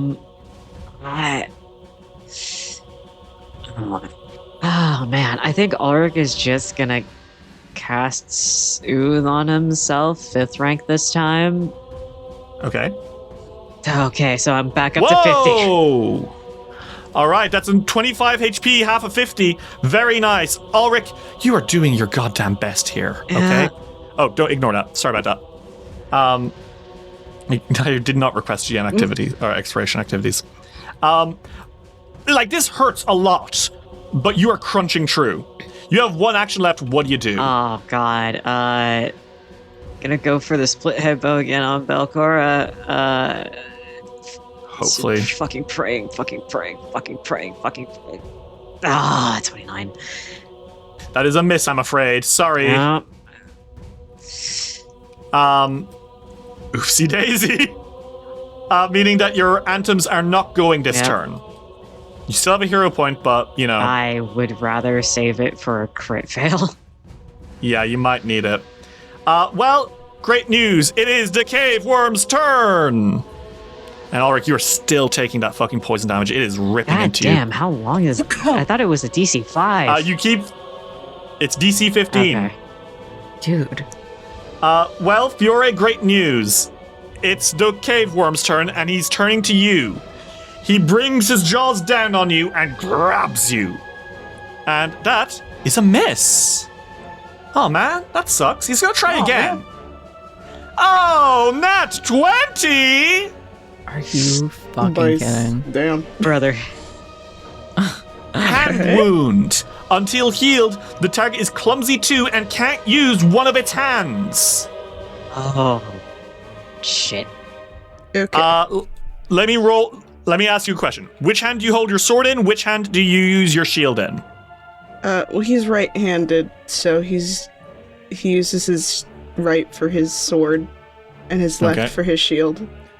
And that's going to be your left. Fiore, as it bites down, you let a wail out as he pierces into your arm and does 42 damage and pulls you into the air as you drop the lion shield. And you're not going to be able to use your left hand until you are healed. Well, that's fine, because I'm going to heal immediately. He is then going to attempt to use... He's going to attempt to grab you, Fiore. Okay.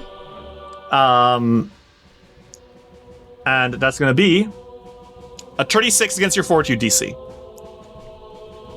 That works. Okay. Oh, but Fiore? it does take damage. Oh, it does take damage, doesn't it? Yes, it takes 6 damage. Yes, half, so only 3. And Fiore, you are grabbed by this thing in the air, and it's going to use its reaction. Fast swallow. It immediately arms you into its mouth. It hasn't gulped you down because I'm not letting this happen to me ever again. But it has you in its mouth, like the jaws slam shut around you. So you are now in a bad position. You are grabbed, you are slowed 1, and you're going to need to damage it to get out, or otherwise escape. Okay. This is bad. Silk.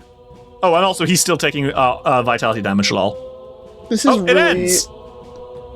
Okay. Silk, it is your turn.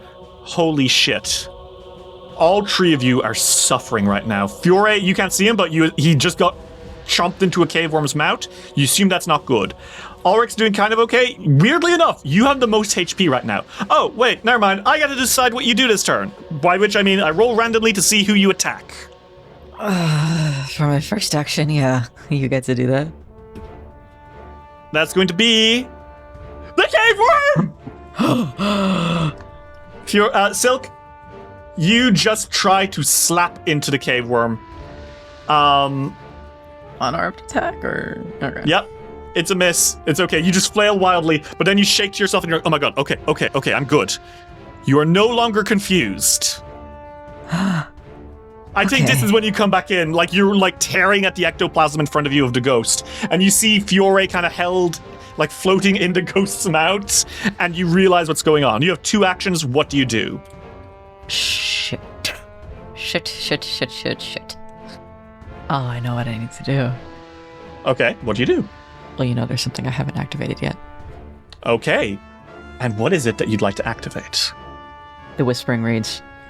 Okay. So if you do this, you can use your what is it? You have an ability here. I have 2 abilities that I can do actually. No. But right. before that, because of your accolade robe, review. To pull the book out, you need to use a single action. So you've already used one action. You can use your next action to pull the book out, and you now have the accolade robe, which you retrieve an item of your choice from the robe storage and then recall knowledge. Yes. Would you like to roll recall knowledge? I get to do it for free, right? Yes, as a free action when you pull out the book. Then why would I ever say no? Exactly. It's free knowledge. Okay. Whoa, that is a critical success. Oh shit. What are you asking to know? What is the most harmful thing in this book? Oh, okay, sure, that's fun.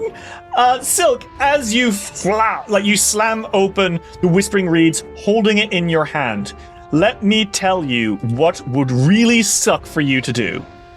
Yes. And because this is a critical success, I'm not going to give you a wishy-washy funny answer, where I tell you what's the most harmful to you. You figure out that right now, the best thing you can do, the most harmful thing you can do with someone here is using the book to just do 5d6 vitality damage.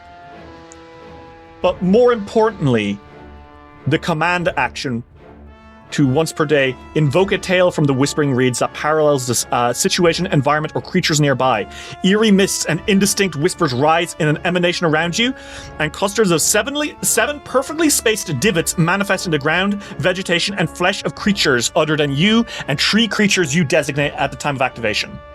Creatures afflicted with these divots suffer from crippling despair and take 4d6 mental damage. These creatures will then also have a -1 on saves with the emotion trait for 1 minute. It is a single action to use this ability. That is what you quickly figure out the best thing you can do in this exact case. You have other things you can do, but this once per day ability is the best thing you can do in your exact situation. Because it would attack Belcorra and the worm. Silk grabs the Whispering Reeds, and he doesn't even turn to face Belcorra. It is out of the corner of his eye that he looks at her. And before activating this, I think just to himself, well, loud enough for her to hear, and completely on purpose. I don't think I recall the name Calido. And he's going to do that one action activation. Okay. So she needs to make a will save. 29. That barely doesn't save. Holy shit. Okay. And the big-ass worm, who also doesn't like this, 28. Also doesn't save. Okay, so as these divots appear, Silk, mist and smoke spews out from your feet as you read a passage from the Whispering Reeds, and it starts to rip into them. And they gasp in horror and pain as they feel the nothingness that you bring with you. They are going to take 46 damage, but also they are going to both take a -1 to all saves against spells with the emotion trait for 1 minute. Beautiful. Don't you want to know what 3 creatures I don't target with this? Aren't you curious? That's going to be 14 damage. Okay, and that affects them both. Belcorra wails and she says, "Put the book down!" Pry it from my fucking hands, bitch. God. Okay, so, hey guys, emotion effects. Emotion effects, good. Fiore, it's your turn. So, this is bad. You are slowed right now because you are inside the mouth of the cave worm and you're trying not to slip and die. If you end your turn in here, things are going to get very, very bad. My first action is going to be attacking because I want to get out. Okay. Just so you know, the amount of damage you'll have to do is 24 to get out. Okay. Oh,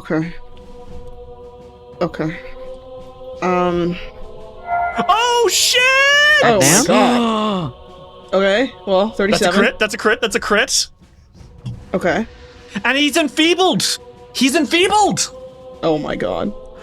Because of your crit! Because you have your fucking sword with the thing! Fuck him! Oh my god, Dave, wait. Because you have the Holy Rune, you have a reaction you could use if you need to, and I think it might be a good idea. Uh-huh. When you critically succeed at a strike against an unholy creature, such as this, you gain HP equal to double the unholy creature's level. Oh my god, please give that to me. Take 26 healing. Okay, thank you. So you cut through it. This immediately, you're no longer grabbed, you're no longer slowed, you just cut the fuck through it. And that ends clumsy! Yay! Oh my god, life is so much better for you, Fiore. You land on both feet down underneath this thing. And then I'm going to use... I think I'm going to use Lay on Hands on myself. I don't know. I don't feel great. That's fine. You have an action left anyway because you're not slowed, because you're not in its mount anymore. So I'm going to use that on myself. Sorry, It's guys. good to live. Oh, thank god. And then... I think with my last action, I'm actually going to use... I haven't used this. I'm going to use Desperate Prayer to get a focus point back. Okay, sure. Fiore, what do you say in this moment, or what do you even think in this moment, as everything seems to be going so wrong? The well thing with the fulcrum lenses. The altar. It goes up all the way through, like up. Yes, this is the central pillar. You see those 7 standing stones? Mm-hmm. Those are the foundations of the gauntlet. This beam goes all the way to the top, into that lens, into that lantern you saw what feels like an eternity ago now. Because of this thing that is empowering Belcorra, it is also technically, literally, a direct lifeline to the sky and to the sun, which is looking at him. Because obviously he knows he can eventually go back up through all of the thing, but this is like a direct line up, and he's thinking about her, about Sarah and I looking down at him and watching him. And you feel warm, and a voice somewhere in the back of your head says, I am watching. You can do this. And you regain 1 focus point.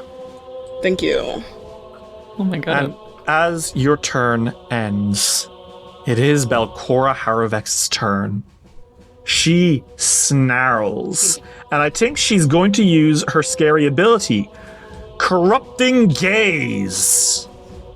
She looks at... who's she going to look at? Who's she going to stare at? I think she's going to stare at you, Ulrich. Her eyes Leave him alone. bore into... Actually, Leave that little guy alone. okay, sure. She looks at you, Silk. Okay. No. I'm You're fine closer with to that. her. You're in the way. Sure, she'll look at you. He has her fucking book. Mm-hmm. And she stares, and as she does so, you feel your ice run blood. You feel your blood run ice cold. You need to make me a will save against Corrupting Gaze. I don't like that. Well, kill yourself. 39. That is a success. I hate that. I rolled a 19. Are you kidding me? And Silk, that's going to be 30 damage. Half of that because you rolled a success. 15 damage. You gotta be batting both my balls right now, man. And you are not stupefied for 1 minute by her. Oh, Jesus man. Christ. What she's going to do is she is going to then fly away. Well, Ulrich, it is your turn. And you gain 1 hit point from the split head bow. Smile. Yippee. And those HP are so important It's right so now. important right now. It all matters so much right now. Ulrich might drink an elixir of life, save his spell slots for. So that's going to be 5d6 plus 12. That's 33 healing. You take half of that. That is going to be... 17? Yeah, okay. Okay, hey, you're looking kind of okay, all things considered. You have 1 action left. What do you do? I think Ulrich is just going to manually bring up rallying. It's necessary. Yeah, this isn't great at all, is it? I don't have my focus point anymore, so no more for this moment. Okay. That's all good. And you recover from your poison! That's real. It is World Killer's turn! World Killer is still not even on half HP. Bitch. Dude. You guys are going to need to kill the fuck out of this dude. He's definitely torn up a little bit. His mind is rather fractured, shall we say, by the thing Silk did. So I think he's going to trash again. He's going to trash on all of you. So it's going to be, he's going to start with a ghostly jaw against Fiore. That is a miss. Then that is going to be a stinger against Ulrich. That is going to be a hit against you, Ulrich, meaning that you take 24 damage, Ulrich. Okay. And I need you to make me a fortitude save against the stinger again. 33. You're good. You're good. God. You're all good. Okay. And against Silk, he's just going to try slam you with his body. And that is a miss. Almost a crit miss. And that's his turn. No, hold on. Silk, it's your turn. So, for the first time in a hot minute since the start of this fight, you're all at least in decent fighting condition. This worm is a nightmare. This thing dug the entire Abomination vaults. It's how she was able to build this place in the first place. Yeah. And, of course, there's the architect herself, slinging spells so far barely hurt. You need to weaken her before you can start implanting those shards that'll destroy her. Let's problem solve one at a time. Yeah. Silk can feel in his hands that Belcorra will fucking die by them. So right now, he's going to look at this worm, and he's going to kill it as well. Okay. So Vision of Death is a emotion Fuck me! effect spell. Mm-hmm. So I'd like you to roll a will save for me, please. And you are disadvantaged at this. You have a -1, right? Yeah, I have a -1 on it, which is not great for me. One second, I didn't have the -1 on it. But oh shit! That's a 22. Oh god, I wish that was too low. That would have been so funny. It would have been so funny. Well, off the bat, frightened 2.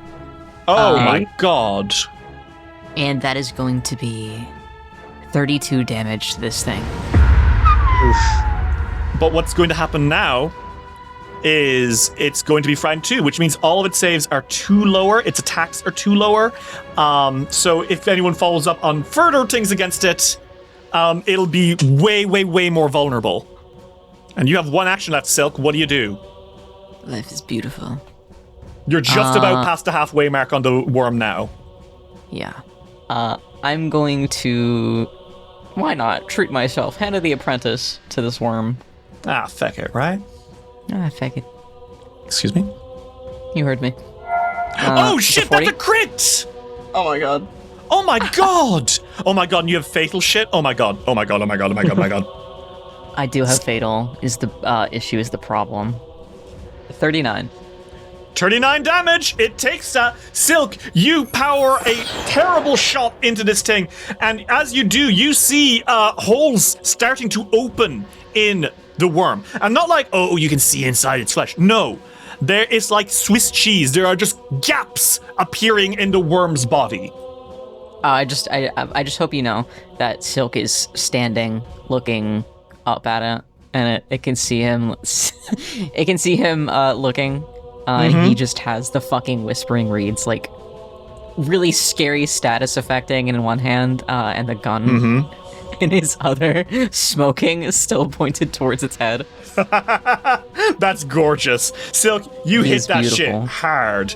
And the World Killer roars, and Belcorra screams out and says, World Killer! It's still her pet. A pet she had when she was 20 years old. Maybe she should have gotten a better one. It's definitely a 20-year-old trait to name her pet World Killer. Love it. Okay. Said with all love, to be clear. I think it's hilarious. Fiore, it is your turn. Also, Silk, you also recover from your poison damage. Thank God. Yay! Fiore, it is your turn. You can see that World Killer is starting to actually take some serious damage. You need to, like, the sooner that he is dealt with, the sooner that you can focus your ire on Belcorra and not be taking so much goddamn damage every turn. That's fair. I do have a question. How many turns have I had Vital Luminance on? I just realized that I need to keep track of that. You did it on round 2, right? Yes. That would then be 5 rounds. Jesus. No, Wait, it's 4 rounds since. So it should be at number 4. So I'd have 4 6s? Yeah. Thank you. Sorry. Every time it damages you, it will do 12 damage now. That's so fucking beautiful, guys. Okay. So he's just so bright and sunny. It's like you're glowing brighter boy. by the moment. I am going to use my first action to, it's still being smited. Yeah. And its AC is badly dropped because of everyone fucking with it. And then I'm going to attack. I didn't. Oh, sorry. 24. 24 is literally. Oh my god. 24 is its AC. Oh, I rolled Oh my 2. god. Oh my god. What the fuck? Oh my god, because it's. Oh my god, that's terrible for me. Wow. That's really bad. 16 damage. Okay. Well, he takes it. And then with his second action, I'm gonna attack again. Okay. Oh my god! Oh my god! Oh my god! Oh my god! You rolled a 7 minus 5. That's another 24. Okay. Roll me that damage. Ooh, this one is much better. 23. Oh my god, yeah, okay. You cleave into it again, and it's barely holding on now. Another really solid hit, and you might actually be able to take out World Killer. One moment. Let me check something. Can I raise my shield and maybe use... You dropped it, remember? Oh god, I don't have it. Yeah, he bit your arm so bad that you dropped it. Well, I healed at least my hand. I can use it again. He didn't like that feeling, I hope you know. Then I think... hold on. Can I know the... If you get a 13 or higher, you hit him. I don't know about those. I think in... I favor your odds, personally. I'm just gonna let you know. Or not even a 13, because it's a 24 you have to hit. If a 2 hits, usually, then it's a 12 you have to roll or higher. Slightly under 50% chance, but those are good odds. I'll do it this time, but if I hit, you have to give me a hero point. Fine. That's a good gamble by me. Oh my god. Let's fucking go! Oh my god. Fiore, oh my god. You rolled a 14, meaning you have a 26, meaning you hit the horrible monster. Come on, my fucking god. 17, not enough to kill it, but enough to put him on literally a hair trigger. Fiore, how does it look as you surge forward and damage this thing? I think that with every slash, it looks like, you know, when I'm trying to think of a show that's done this, but I know I've seen stuff. You know when like you've attacked and all the places that have been like cut, it leaves like a light in the... Oh my god. You're leaving like after images like Tron style? Wow, wow, wow. Well, not quite like Tron. Or lightsaber style? No, lightsabers are like, they're just, it's just fire. You're leaving like a light smear? Yes, it's kind of like what happens in anime sometimes when you hit really fast and really hard, and then it would explode. Oh, we're getting impact frames and shit. Yeah, okay. Yeah.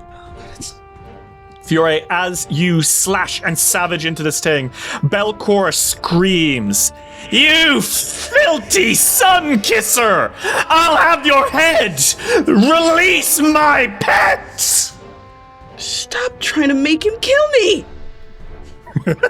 Actually, he doesn't kiss the sun, he chases it. It's in his fucking name. It's literally in his fucking name. Well, Fiore, you know what? Can't even read.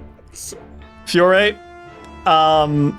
I think you're about to get something terrible happen to you. Because Belcorra screams. And she says, "You are in my lighthouse. You will obey my commands." And Fiore, this is the scariest shit ever. Because she melds into the floor, and suddenly the whole room is crawling. And she can see everything. You see her eyes on every surface, her snarl in the shadow of every object.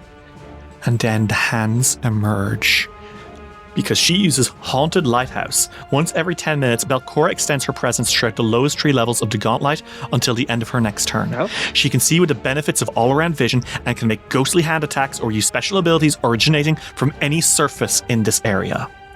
So a hand grabs you from below, Fiore, and tries to slam you into the floor. And that is a nat 20, Fiore. Now, she takes 12 damage from your vitality stuff. Yeah. But you are going to take a total of... Good Christ, that's 60 fucking damage. Okay. You take that, and you're not looking well. She is then going to slash at you. I think she's going to go for you, Ulrich. And that's going to be a second attack, and this one's at you. And Ulrich, that is a hit. Yep. Is she in range 36? for my retributive strike from far away? Unfortunately not. She is quite a bit away.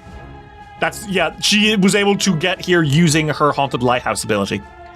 Ulrich, that's 27 damage to you. And as her turn ends, Ulrich, it is your turn now. You restore 1 HP from the split head bow. So, World Killer screaming and trashing, it's going to go right after you. You see it getting ready to slam down onto you all, which could be devastating for Fiore. You also can see it is a sneeze away from being destroyed. You said that it's like a sneeze away, basically? Yeah. How big is this area? I believe you can beat the shit out of this thing. You say sneeze, what about death metal scream, noise blast? Oh shit! Okay. Put down that 10-foot bird. Oh my god, they're within range. They both have to make a fortitude save, is that Yes. correct? Please. Oh my god. Please. Oh my god. Please. I didn't realize that was his. I was like, he's a big worm, Please. he'll do good. Okay, well, half damage. Okay, he got a 26. Failure. Okay, and Belcorra? 32. Success. Okay, roll me that damage. Mostly for the worm anyway, but 24 damage. Ulrich Revra, how do you destroy World Killer? At least for now. At least for now. His ghost will return so long as Belcorra still exists. But how do you Ghost will dispel return this in the motherfucker? sequel. Yeah. Revenge of the Worm. My god. God wills it. So you know how I said that his music has ended up being a bit more guttural? Well, Ooh. he's been singing this entire time because he's been using the bow, and I've been very obsessed with a metal band recently. So much so that it's now going to be channeled through Ulrich. He uses Noise Blast via death metal scream. And this scream reaches out, and you see their bodies shake before the molecules holding together World Killer explode. And in a blast of ectoplasm, the cave worm is destroyed, and all that remains is Belcorra Haruvex. And as she sees this happen, she shrieks and says, "You spoiled brat! How dare you! You come in here! I'm..." She's really fucking mad, you guys. She's pissed as fuck. And Ulrich, you have 1 action left. You get a feeling she's gonna get really angry at you now. One action. Get behind me, Pookie. You leave. Goodbye. Oh gosh. Yeah, I'm gonna pull out a healing potion. Now is not the time to be greedy. Even though I really, really want to be, I'm gonna pull out a healing potion. Okay, awesome. Silk, it is your turn. What do you do? I turn to Belcorra. And I don't blink, and I'm going to kill her with spells, is what I'm going to do. Okay, go for it. Silk has so much pent-up rage about this motherfucker who has made the single worst eyesore Silk has ever seen in his fucking life. What's the range on this? 60 feet. That's beautiful. She's 25 feet away. I'm gonna cast Vitrifying Blast. Okay. So that's a reflex save from her, please. Okay. Ooh, not so good. That is a failure. Ooh, pretty good it doesn't seem. That's a 27. Okay, how much damage is that?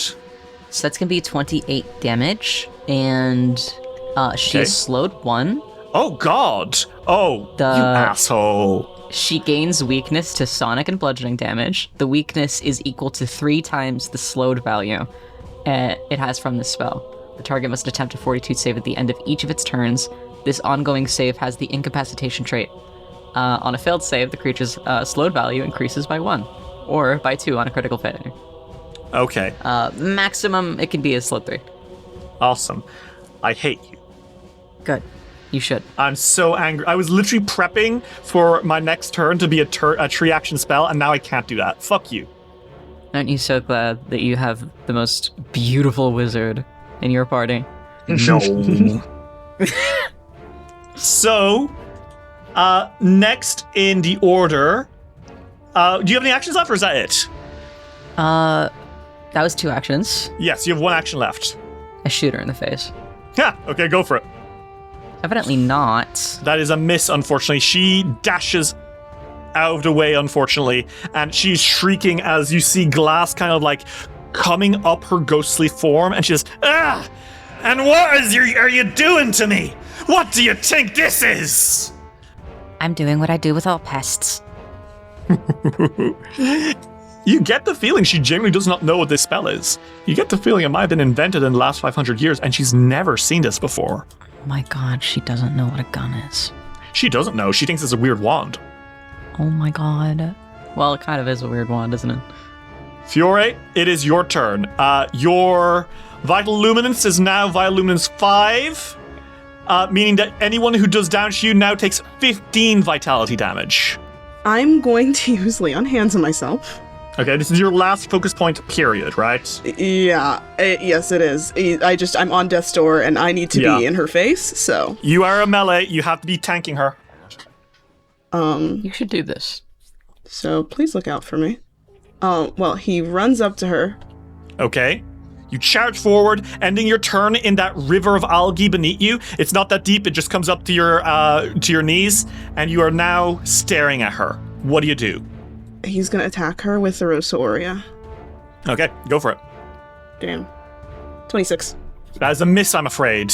You slash, okay. She dodges out of the way and hisses at you. And it is now her turn. If any of you have a free action, I just realized I forgot my shield on the floor. Please slide it towards me. If you have an action, don't worry. I often have an extra action. Okay. I just remembered. It is Belcorra's turn. She screams angrily and says, "You have no place here. None of you have any place here." And she is going to spend an action to run away. Bitch. Well, actually, I think she claws at you first, Fiore. This motherfucker. And that is going to be. What now? Oh, god damn it. I still have... Well, Fiore, that is a hit. You're crazy. It's a hit? Yep. Okay. Damn. So you're going to take, Fiore, 23 damage. 23 damage? Okay, well, she takes, actually, Oh my god, fuck me! plus 6. Yeah, she takes 15 vitality damage. She slashes into you, and then when that life flashes from you, she goes, "Ah!" and pulls away angrily, and then she escapes away from you, and... Wait, is she moving away? Yes, she is. Can I use reactive strike? Yes, you can.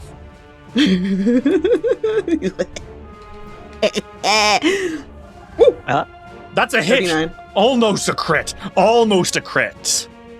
23 damage. Oh shit! Hey, something happens. Oh? As you cleave into Fiore as she is retreating, you see that her form suddenly starts to kind of like ripple in agony. Her ectoplasm is being destabilized. She's now below half her max HP, which means she is now vulnerable to the fulcrum lenses. Okay. You're going to need to stake her with them. She retreats into your etheric shards. She is hiding behind one of the miners, one of the big, stone columns. That's it. So she moves 3 spaces, and that is going to be, she's hiding for cover, and that is going to be, what? How much is that? 3d4 reflex save that she has to make, right? Or take 8 damage. That's a 41. She does not take that down. She zips through it. She's not really sure where she's going. She's just retreating deeper, closer to the altar, past those 7 little rivers. She's like currently over one of them. And Ulrich, it is your turn. Ulrich, you hear a voice in your head. No, not in your head, in your ear.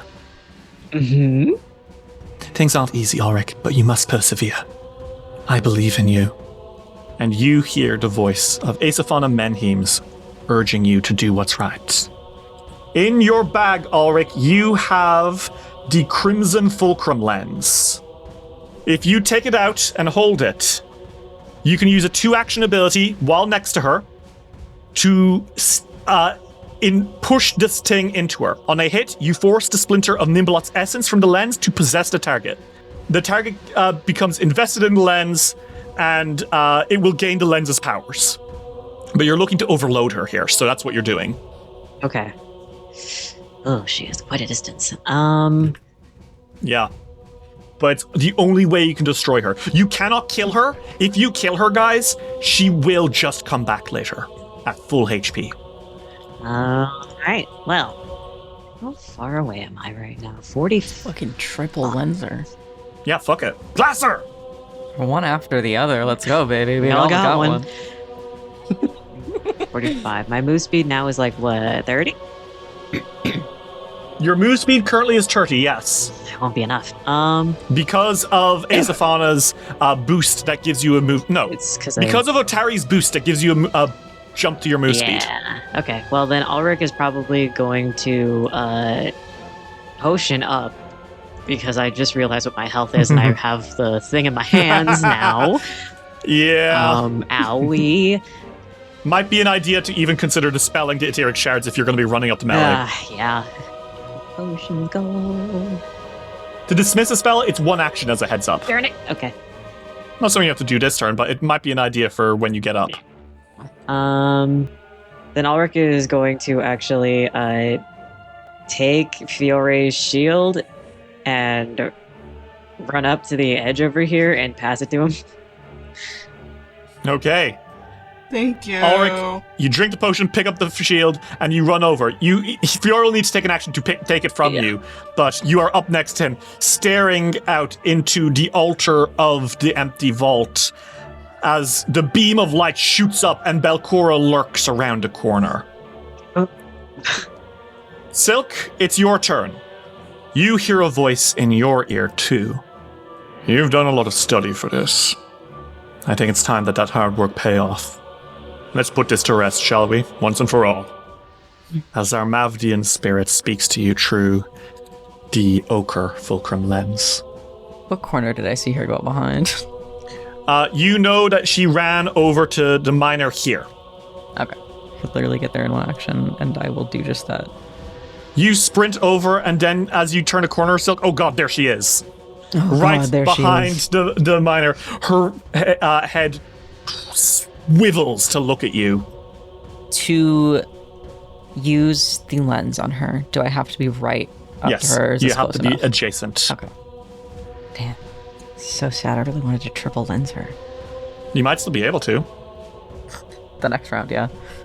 If I cast Vitrifying Blast again. You could. There's nothing stopping you. It's a powerful There's spell. nothing stopping me, actually. It's the last of your 6th rank spells, but you can do it. I could. I see no foreseeable downside to this. Genuinely, fuck it. Get her ass. Fuck it. Kill you. Give me a reflex save. Okay, Silk, you explode more shards of glass into Belcorra, and that's going to be a 36. That is a success. That is a success. She will take half damage, Okay. but she still has weakness 3 to sonic and bludgeoning for the next round. Okay, roll me that damage. It'll be half of 29. That's not bad. That's going to be 14 oh, well, because she's got resistances. That's 4 damage. Damn, bitch. Jesus. She snarls at you and says, "And what do you even think you're doing? You come into my lair? All right, then. Come closer." It's nice she's inviting you. How kind. Such a welcoming host. Fiore, it is your turn. You're now at Vital Luminance 6, meaning that anytime she attacks you, you will do 18 vitality damage to her. Jesus. Okay. And I'm going to say something very scary, though. Yes. Belcorra has less HP than you right now. Oh my god. Okay, hold on.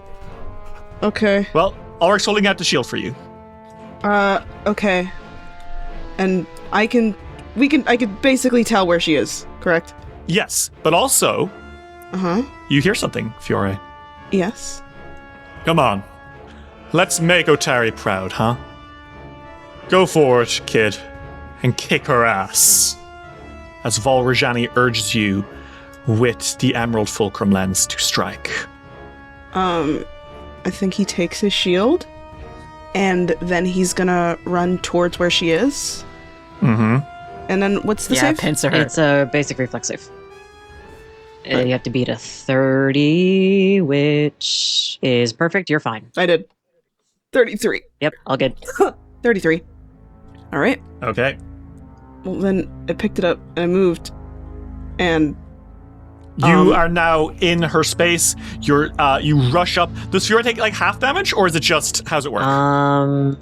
Any creature that moves takes 1d4 piercing with a basic reflex save made at the end of each move action they take through the area. Okay. So I'll be you'll take half of 3d4. Yep. So Fiora, that's gonna be half of 11, 6. half of 11. okay. That's 6 damage, bro. 5. Dude, you have 6-7 HP. That's awesome. That's so funny and timely. Okay, Cut alright. that out. All right. Cut that from the podcast. All I won't even right. make the blooper reel. Well, Fiore, as you stand on the bank here, right next to the altar of the empty vault, right next to all these 7 rivers flowing into it, she turns and stares at you angrily as well. You have 1 action left? Mm-hmm. What do you do? Is the lens something that I should wait? I'm just trying to figure out. The lens takes 2 actions to stake her wit. Okay, then can I just attack her? Absolutely. Okay. 25. That's a miss, I'm afraid. That's okay. And I think, as your turn ends, it is now Belcorra's turn. Oh. Mm-hmm. And she grins and says, No, you know what? If you so desire to feel the true anger of Nhimbaloth, then yes, come deeper into my lair. And she is going to fly away. That's Do not have. Reactive Still have the strike. thing on. 1, 2, 3. You can definitely reactive strike her. Oh fuck. You can reactive strike her as she flees. Why am I exclusively rolling 2s and 4s? 24. You swipe at her, but she flies out of the way, leaving a cloak of shadows behind her. And Fiore, she snarls and she's going to cast on... Oh god, am I going to be a huge asshole here? Be the huge asshole. Do it. No, she doesn't have the actions for that. That's fine. Oh wait, never mind. Belcorra Haruvex uses quickened casting. I knew it. And she I casts knew a she'd have tree- something like that. A tree action spell, Tempest of Shades. Belcorra channels the forces of undead to call forth an amalgam of vengeful dead slain by her enemies and allies alike. This amalgam manifests as a large tornado of insubstantial howling faces. In fact, here you are. Whoop! Oh. It manifests as a large tornado of insubstantial howling faces occupying the space of a huge creature and has the speed of 60 feet. This is an incarnate spell. And as it arrives, it uses Vortex of Death. Every enemy creature within a 60-foot emanation, that is all of you, must make a fortitude save. Guys, what if we didn't do it and we walked out in solidarity? I agree. Yeah, let's do it. And oh, you don't know how hard it is not to. You don't know how hard it is not to sing the song. Oh no! Oh my god! Silk, that's going to be a critical failure. What's going to happen? That's a failure for Ulrich and a success. A critical success because of Fiore. You've got Juggernaut, right? I am pretty sure I have Juggernaut. I'm pretty sure that I do. Yes, you do. You're going to be totally unaffected, Fiore. The light from the sun glows too brightly, and the storm of spirits cannot affect you. But Ulrich and Silk, your hearts ache in horror. God, this is what will happen to Absalom if you fail now. Ulrich, you are drained too, instantly taking a chunk of damage, and you have a -2 to all your fortitude saves. Silk, those anyway. You are drained 3. Oh, fuck. Taking another 33 damage, leaving you on 16 HP. That's beautiful. And the Tempest of Shades remains where it is. And if her next turn comes, it's going to howl and scream, and more bad things will happen. And that is Belcorra's turn. She did have to make a reflex save. Sorry. As she's moving, she has to make a reflex save to see if she takes any damage from the etheric shards. That is going to be that's a 37. I assume that is. She's fine. She's fine. Awesome. Okay. And her turn ends. Ulrich, it is your turn. Oh God. All right. Everything well, hurts. I do need to dispel the etheric shards now. Okay. With a wave of your hand, the shards clink to the floor, and you now have full access of this place. Also actually think that... You're not going to have the actions to stake her this turn, no. Nope, I don't. So instead, I'm going to take this action to heal everybody. Okay. Healing wave. Oh shit! From the dove brooch! Yep. That's going to be 11d4 healing to Ulrich, to Fiore and Silk. Yep. Oh my god. Hitting both sides of the minor. That's really funny. Awesome. Yep. 29 healing. 29 healing. Oh. And that is Ulrich's turn. Okay. Silk, it's your turn. Hey, girl. You will also, you have to take out the thing. I know. That's going to be my entire turn. Moving up to her, taking out the ochre lens, and I'm going to fucking use it on her. But Silk, as you're rushing towards her, you run, you take out the fulcrum lens, and you feel great. And then your foot steps over the water. That little river. Fuck. Jesus. And you feel everything go cold. You're crossing a boundary, Silk. I'm sorry? Make me a fortitude save. Oh. Am I a fucking vampire? Make me a fortitude save as you as you're crossing one of the 7 rivers of Nhimbaloth, Silk. This is not a safe place. Nowhere is fucking safe with me in it, you son of a bitch. 33. 33 against... that is going to be a critical success. You're good. No, not a critical success because you pass over 2 of them. Another The DC increases by 2 for every river you pass over.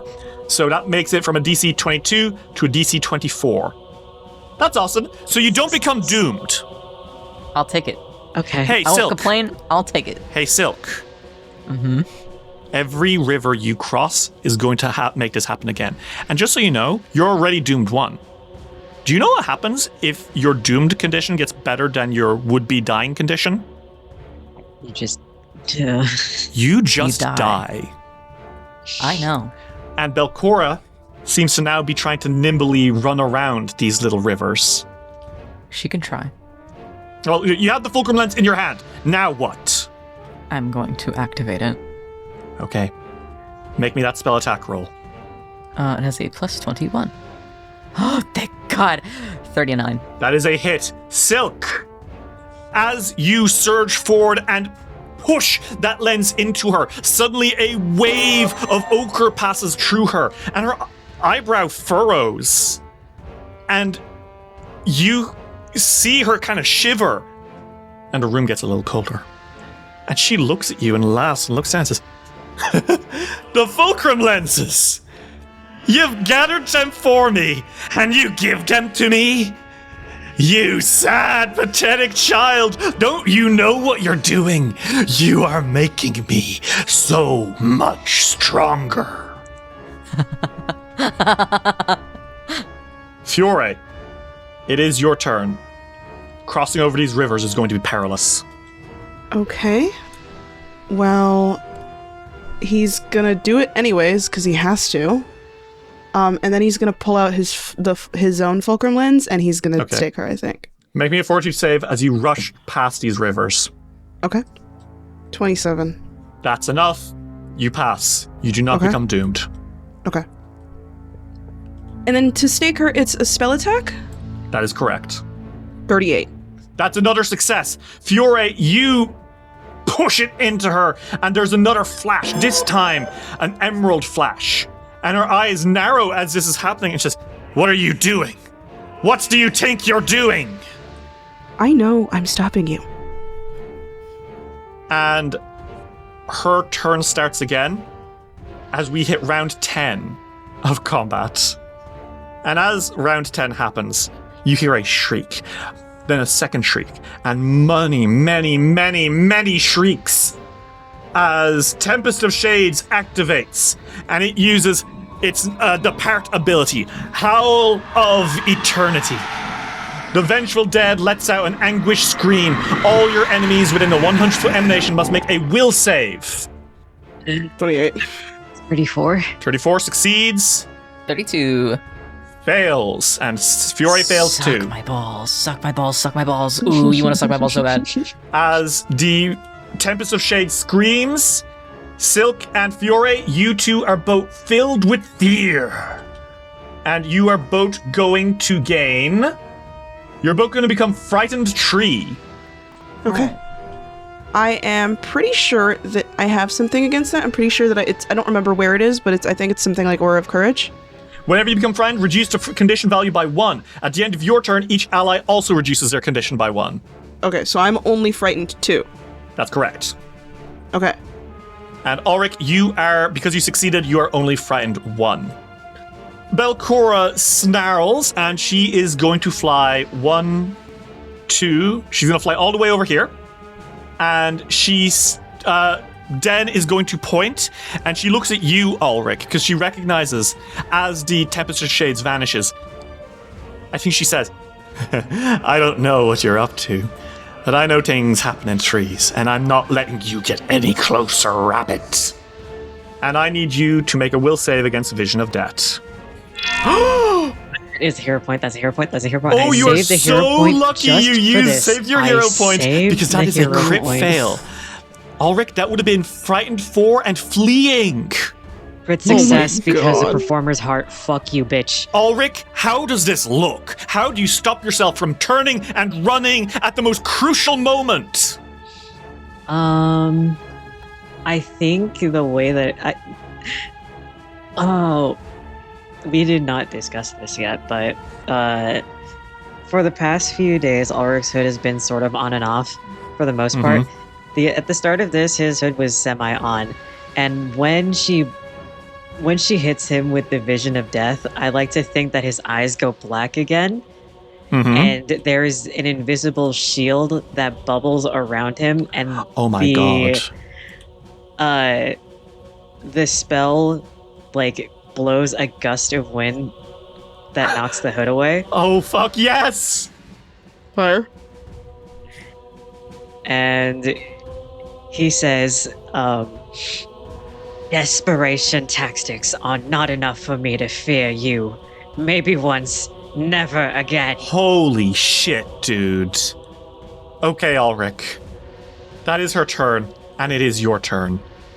You have the last fulcrum lens, and Belcorra Haruvex is standing at the very back of the empty vault between all these miners. She is ducked away to in a way that you will need to cross over several rivers to get to her. Oh, that's 3 rivers, man. Yep. You think you can do it? I believe in you. Fucking bitch. Fuck it, we're going.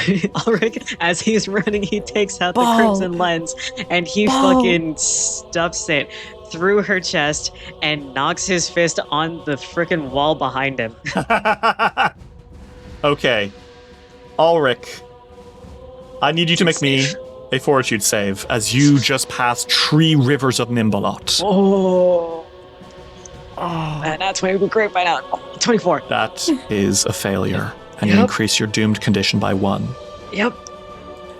And now you're up to Belcorra Haruvex. You can try to do it. Looking worth it. Pray. Hands up. Pray. 29. That's it! Oh my god. Ulrich, as you place the last fulcrum lens into her, it pushes into her chest and it seals in, and there's a flash of crimson. The first fulcrum lens, the one that exposes you to this fucking curse in the first place. Silk is holding out the Whispering Reeds, and he doesn't even have to look at it to read this part. Because this is something that he has referenced in his thesis before. Even in being so careful with these pages, he remembers this one because it is the single most interesting thing in the Whispering Reeds to him. He starts to step towards Belcorra, and and he begins to read from the book, and he says, "Affix thy sights, Watcher. I sever your vision to the souls beyond, and I bid you devour this one in which I offer." And he is holding a hand out to her. And she snarls. And then something happens.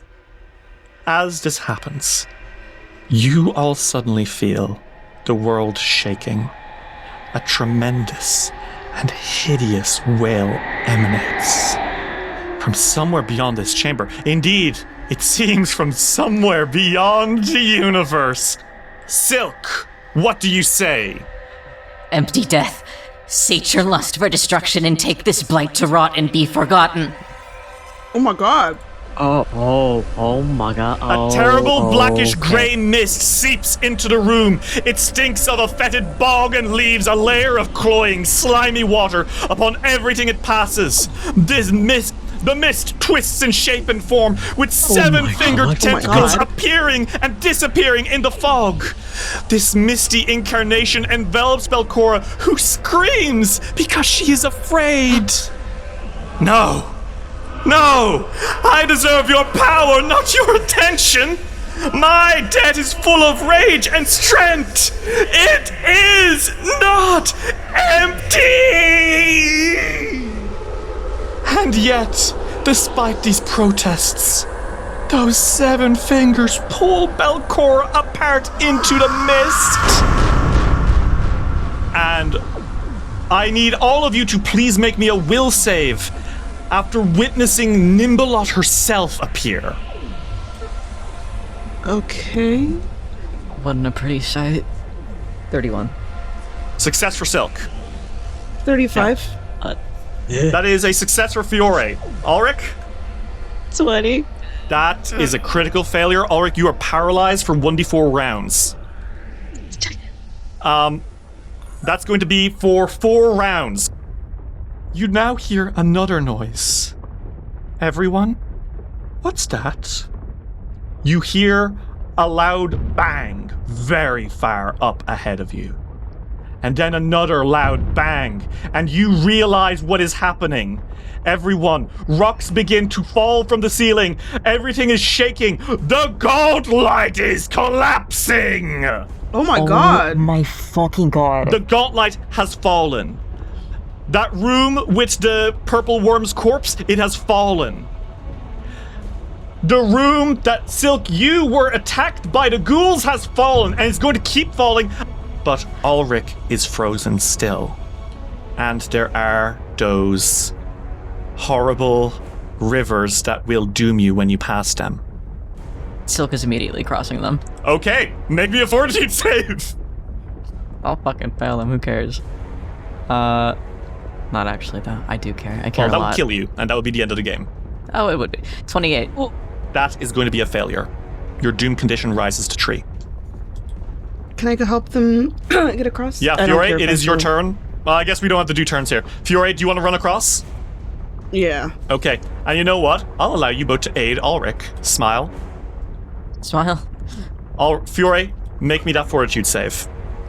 Okay. Oh my god. Fiore, you eat that 38. up. You're good. You don't care. All that matters is Silk and Ulrich getting out.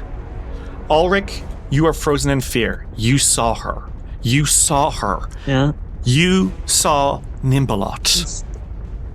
Those are front row seats right there. Right where Silk opened the gate, you saw the gatekeeper. And I think you're literally just seized up. Silk and Fiore, Ulrich is not responding. What do you do? Oh god. Should we just pick him up and run? Do you two just want to grab him one under? What do you say to each other? That's really funny. Silk looks at Fury like scared as fuck, and Fury just proceeds to pick up. I think Fiore is like, he's like, I can carry most of them, just help me get him out. Okay. Okay. You will both be moving at half speed, but as you cross the rivers, I need all of you to make me a fortitude save. And, you know what? I'm going to lower the DC because you're doing it together. Friendship. Friendship. Oh my god. Oh my god. Oh my god. Oh my god. I almost rolled a 1. Oh my I god. was so scared. That would have not killed you, but it would have brought you to Doomed Tree, which, you know, not good. Not good. Oh, Silk, oh my god, Silk, you save. Okay, cool. Because you're Doomed Tree, and that would have killed you if you failed. Don't worry about it. Ulrich, Don't would you like to make me that save? worry. Let's go. You all succeed. You all limp past those horrible rivers of debt, and you move towards the door. And as you get to them, you press your hands against, and they are locked. The doors are stuck in place. You hear another thunk as another layer of the gauntlet collapses. What was that? Maybe the 3 floors connected by the one staircase? At this point, it must be. Can I try and shield bash? Sure, make me an athletics check. Okay. 31.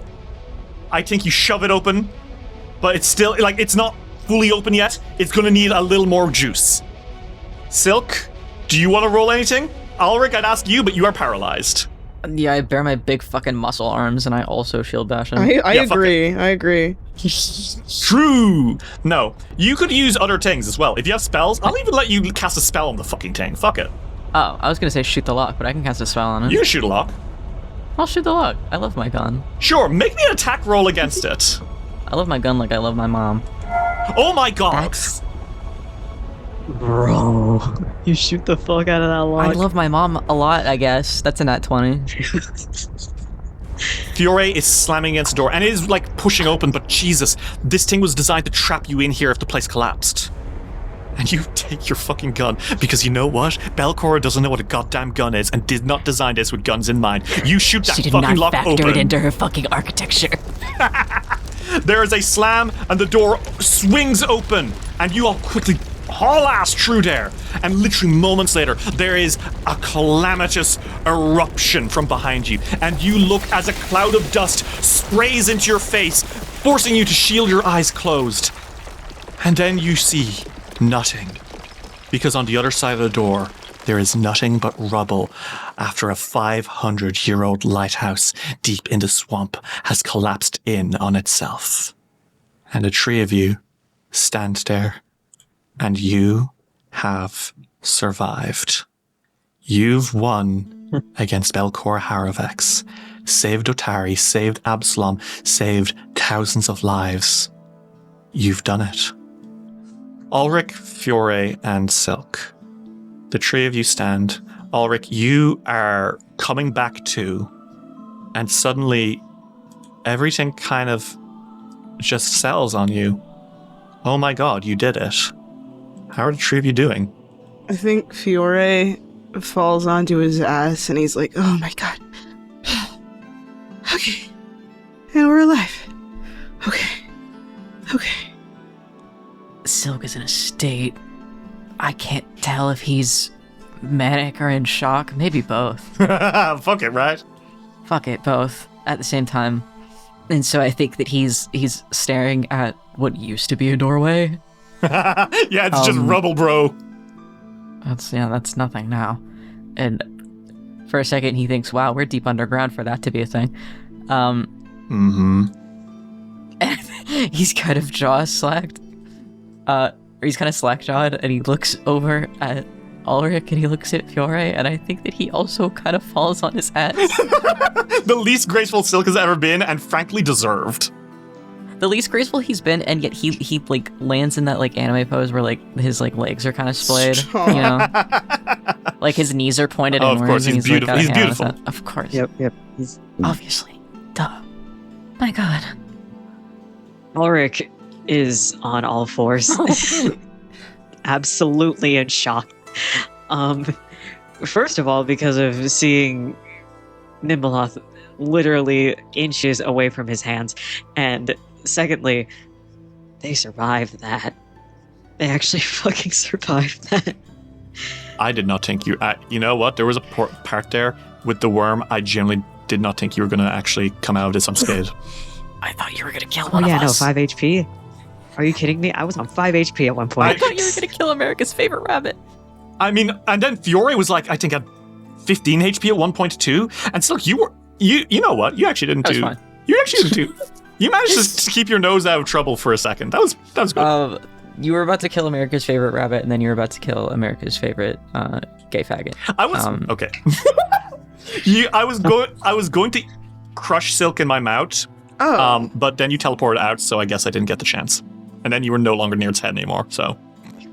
Gotta stop with the putting things in your mouth jokes, man. It writes itself. Well, it was going to fucking eat you. It's a goddamn worm ghost. What do you want me to do, bro? Who wouldn't want to eat Silk? I'm often saying this. Hey, Yeah. At the same time, just stop giving the audience fuel. I think Fiore, who is probably also kind of in shock, instead of responding to what has just happened, he's like, if you give me like 10 minutes, I can heal us a bit. Hey, actually, Ulrich, you feel whole. Like, you know when you shower for the first time in a while after not showering, and suddenly your hair doesn't feel like just loaded with grease, and you don't feel terrible and dirty? You suddenly, you have volume in your hair. Suddenly, you just feel amazing, right?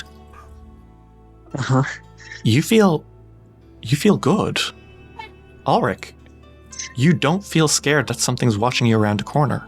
I think that also keeps Ulrich in shock a little bit, because right now, like I said, he was on all fours. He is now like sitting on his feet, just looking at his hands. It's gone. What?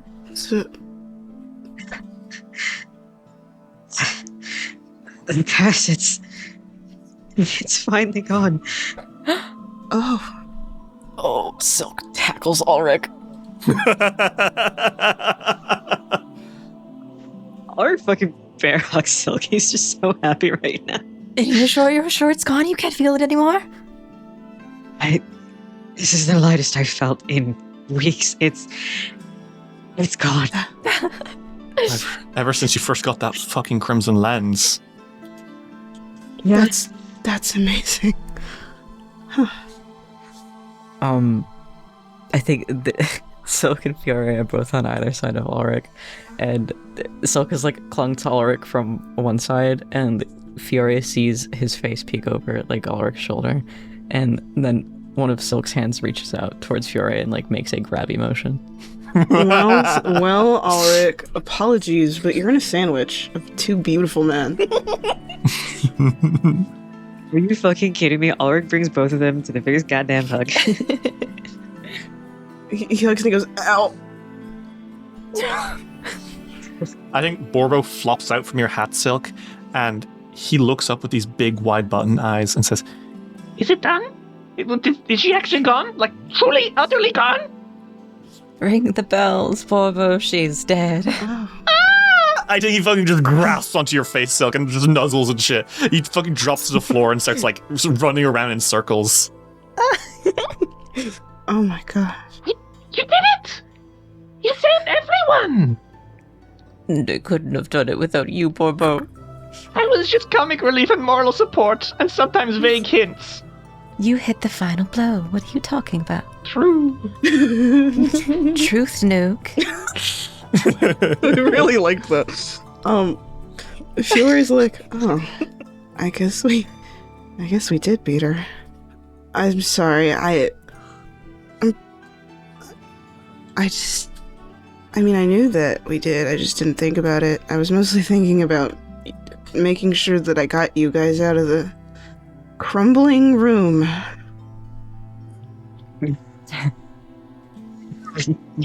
Certainly did. You both saved me. I'm sorry for freezing up like that, but there was a literal eldritch goddess in my face. Yeah, no, it's okay. You were extremely brave not to piss yourself. I get it. It's okay. Oh, should we, like... Oh my god. We don't have to be in this disgusting dungeon anymore. Oh, and isn't that the best part, love? You're never going to have to look down one of those godstand corridors ever again. I never have to be down here again. I have all of my research in my book. Oh my god, I'm so happy. He breaks down into tears. Oh my god. Oh goodness. Okay. We have to tell everybody. We have to tell Yldaris, and then we have to... Well, no, we should probably... Maybe we should send a message through that box to... I think I hit my head. Rin. To Rin. Oh, goodness, sweetheart, come in here. We should... Oh gosh, was the adrenaline? Hang on, Fiore, hang on. I will say, you have like a real big fucking poison scar on your armor, like on your forearm. Your armor just fully shattered there. Like there's like purple cracks on your skin there. Fiore is literally sitting there, and he's like, I think I hit my head or something. I don't know. But we should... Gods above, come here. You need to soothe immediately. We should tell Rin so that everybody in the town doesn't think we died. I will call her.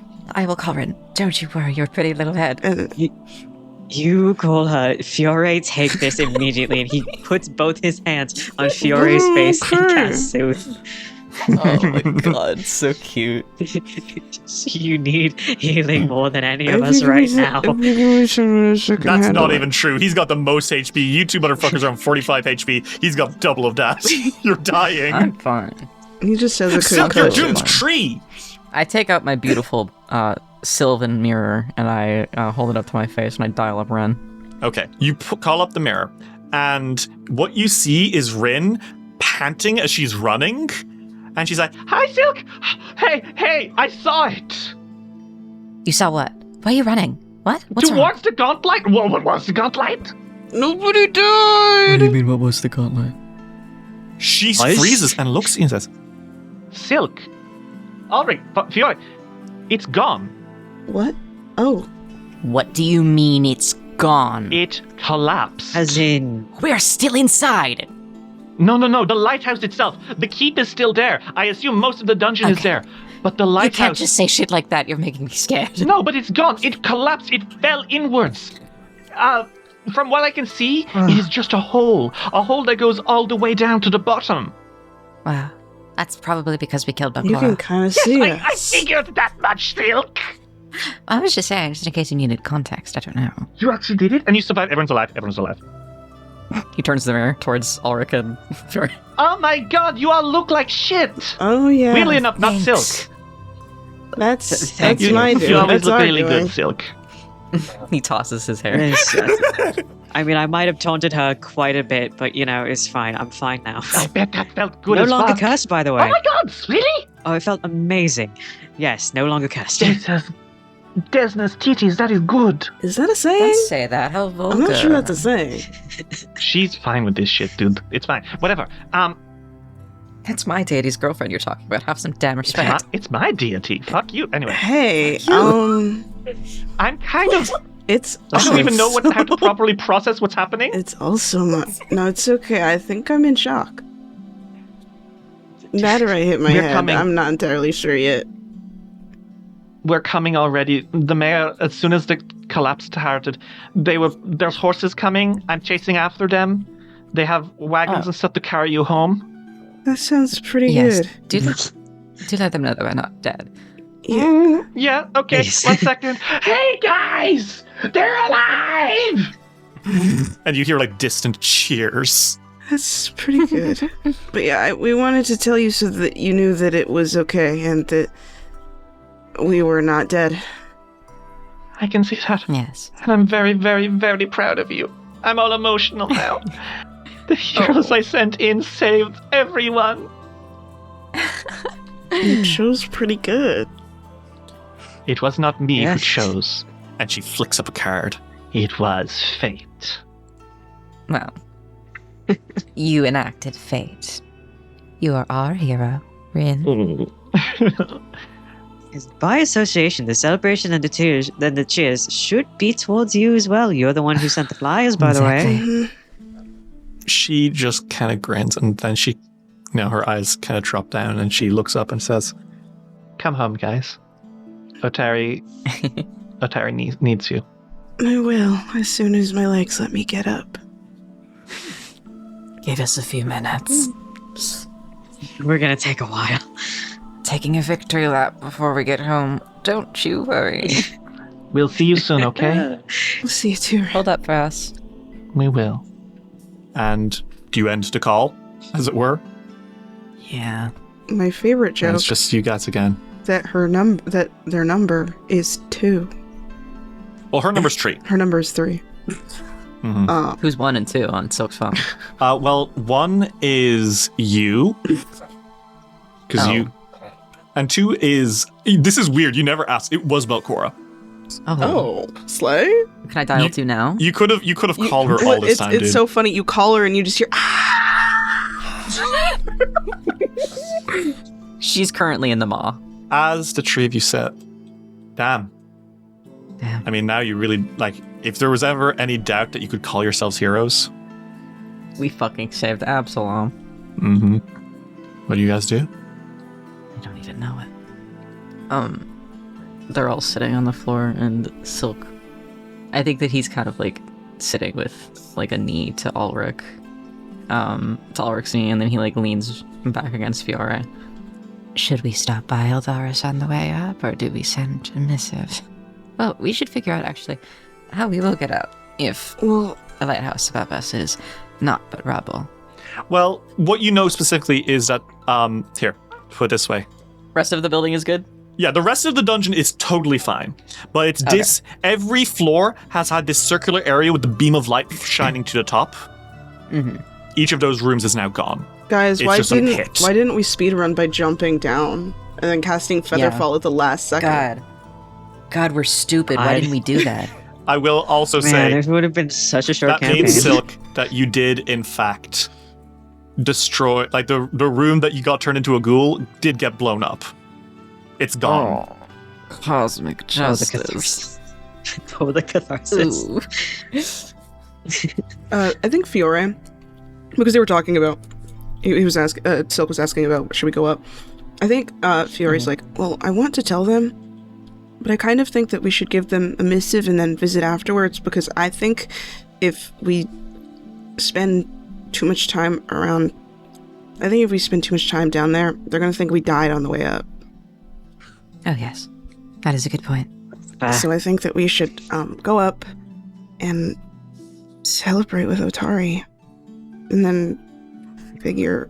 then go down afterwards and tell Otari. He should be very glad to know. I can't believe we finished. I can't believe we finished the thing that they did. A 500-year-old story finally gets a forever after. You learn come about on, it heroes. in school for so long. God. Oh my god. Oh my god, Fiore. Fiore, Yeah. he grabs Fiore's freaking scarf. We were the Oh my happy god. I'm gonna actually start crying when I start thinking too hard about this. Okay, I will too. We should go up. let's go. Come on. Both of you. Legends on legs. Let's go up. And so, Silk, Ulrich, and Fiore, the Fogfen Few, you limp back, badly wounded. Your soul's partially corrupted, but you'll make it back out after. You backtrack your way back to that teleportation circle. This place is almost warmer now that you know that Belcorra is gone and can never ever hurt you again. Gone are the plans of Volok Azanray to kidnap children and use them as amplifiers for the Gauntlet's beam. No longer will Jafaki try to kidnap mortals and turn them into flesh experiments. Uravian will never bring the soul of a Rajani to hell to finish some ancient infernal deal. Belcorra will never destroy Absalom in an omnicidal sacrifice to Nhimbaloth. You all step into that tiny little teleportation room. You hold each other's hands, smile, and there is a flash of light as you return to the surface. And you leave the dungeon, and you look up. You look up at the exterior of the Gauntlet, in the ruins, and that lighthouse that for so long was the pinnacle of all of your troubles. The tower that represented Belcorra. It is just a pit, and it goes hundreds and hundreds of feet down to the very bottom, to a pile of rubble that was once where Nhimbaloth touched Golarion. And never again will it return, because the lighthouse has fallen, and these ruins, they will remain ruins forever. The wagons come. Rin peppers all of your faces and kisses and ruffling your hair and crying quite a lot. Mayor Menhemes and Captain Longsaddle bring you home in the back of a caravan as you, the Fogfen Few, the heroes of Atari, I think it's suffice to say that you have saved everyone. And so ends Book 3 of Abomination Vaults, and we prepare for our final episode next week and come to an end of Abomination Vaults.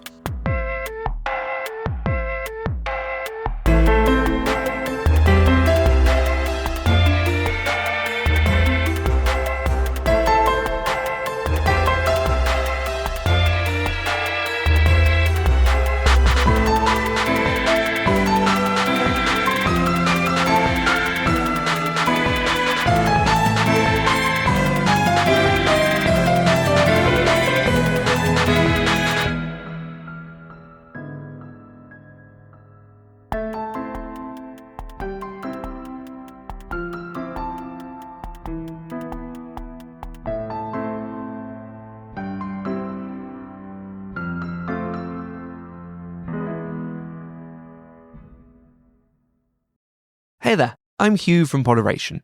If you like today's episode, why not check out the next session? Your D&D Agony Aunt's there to answer all of your questions. Join Adam and Alyssa as they answer questions sent in by listeners like you about how to solve the problems that come with running and playing in all sorts of different tabletop scenarios. Available wherever you get your podcast.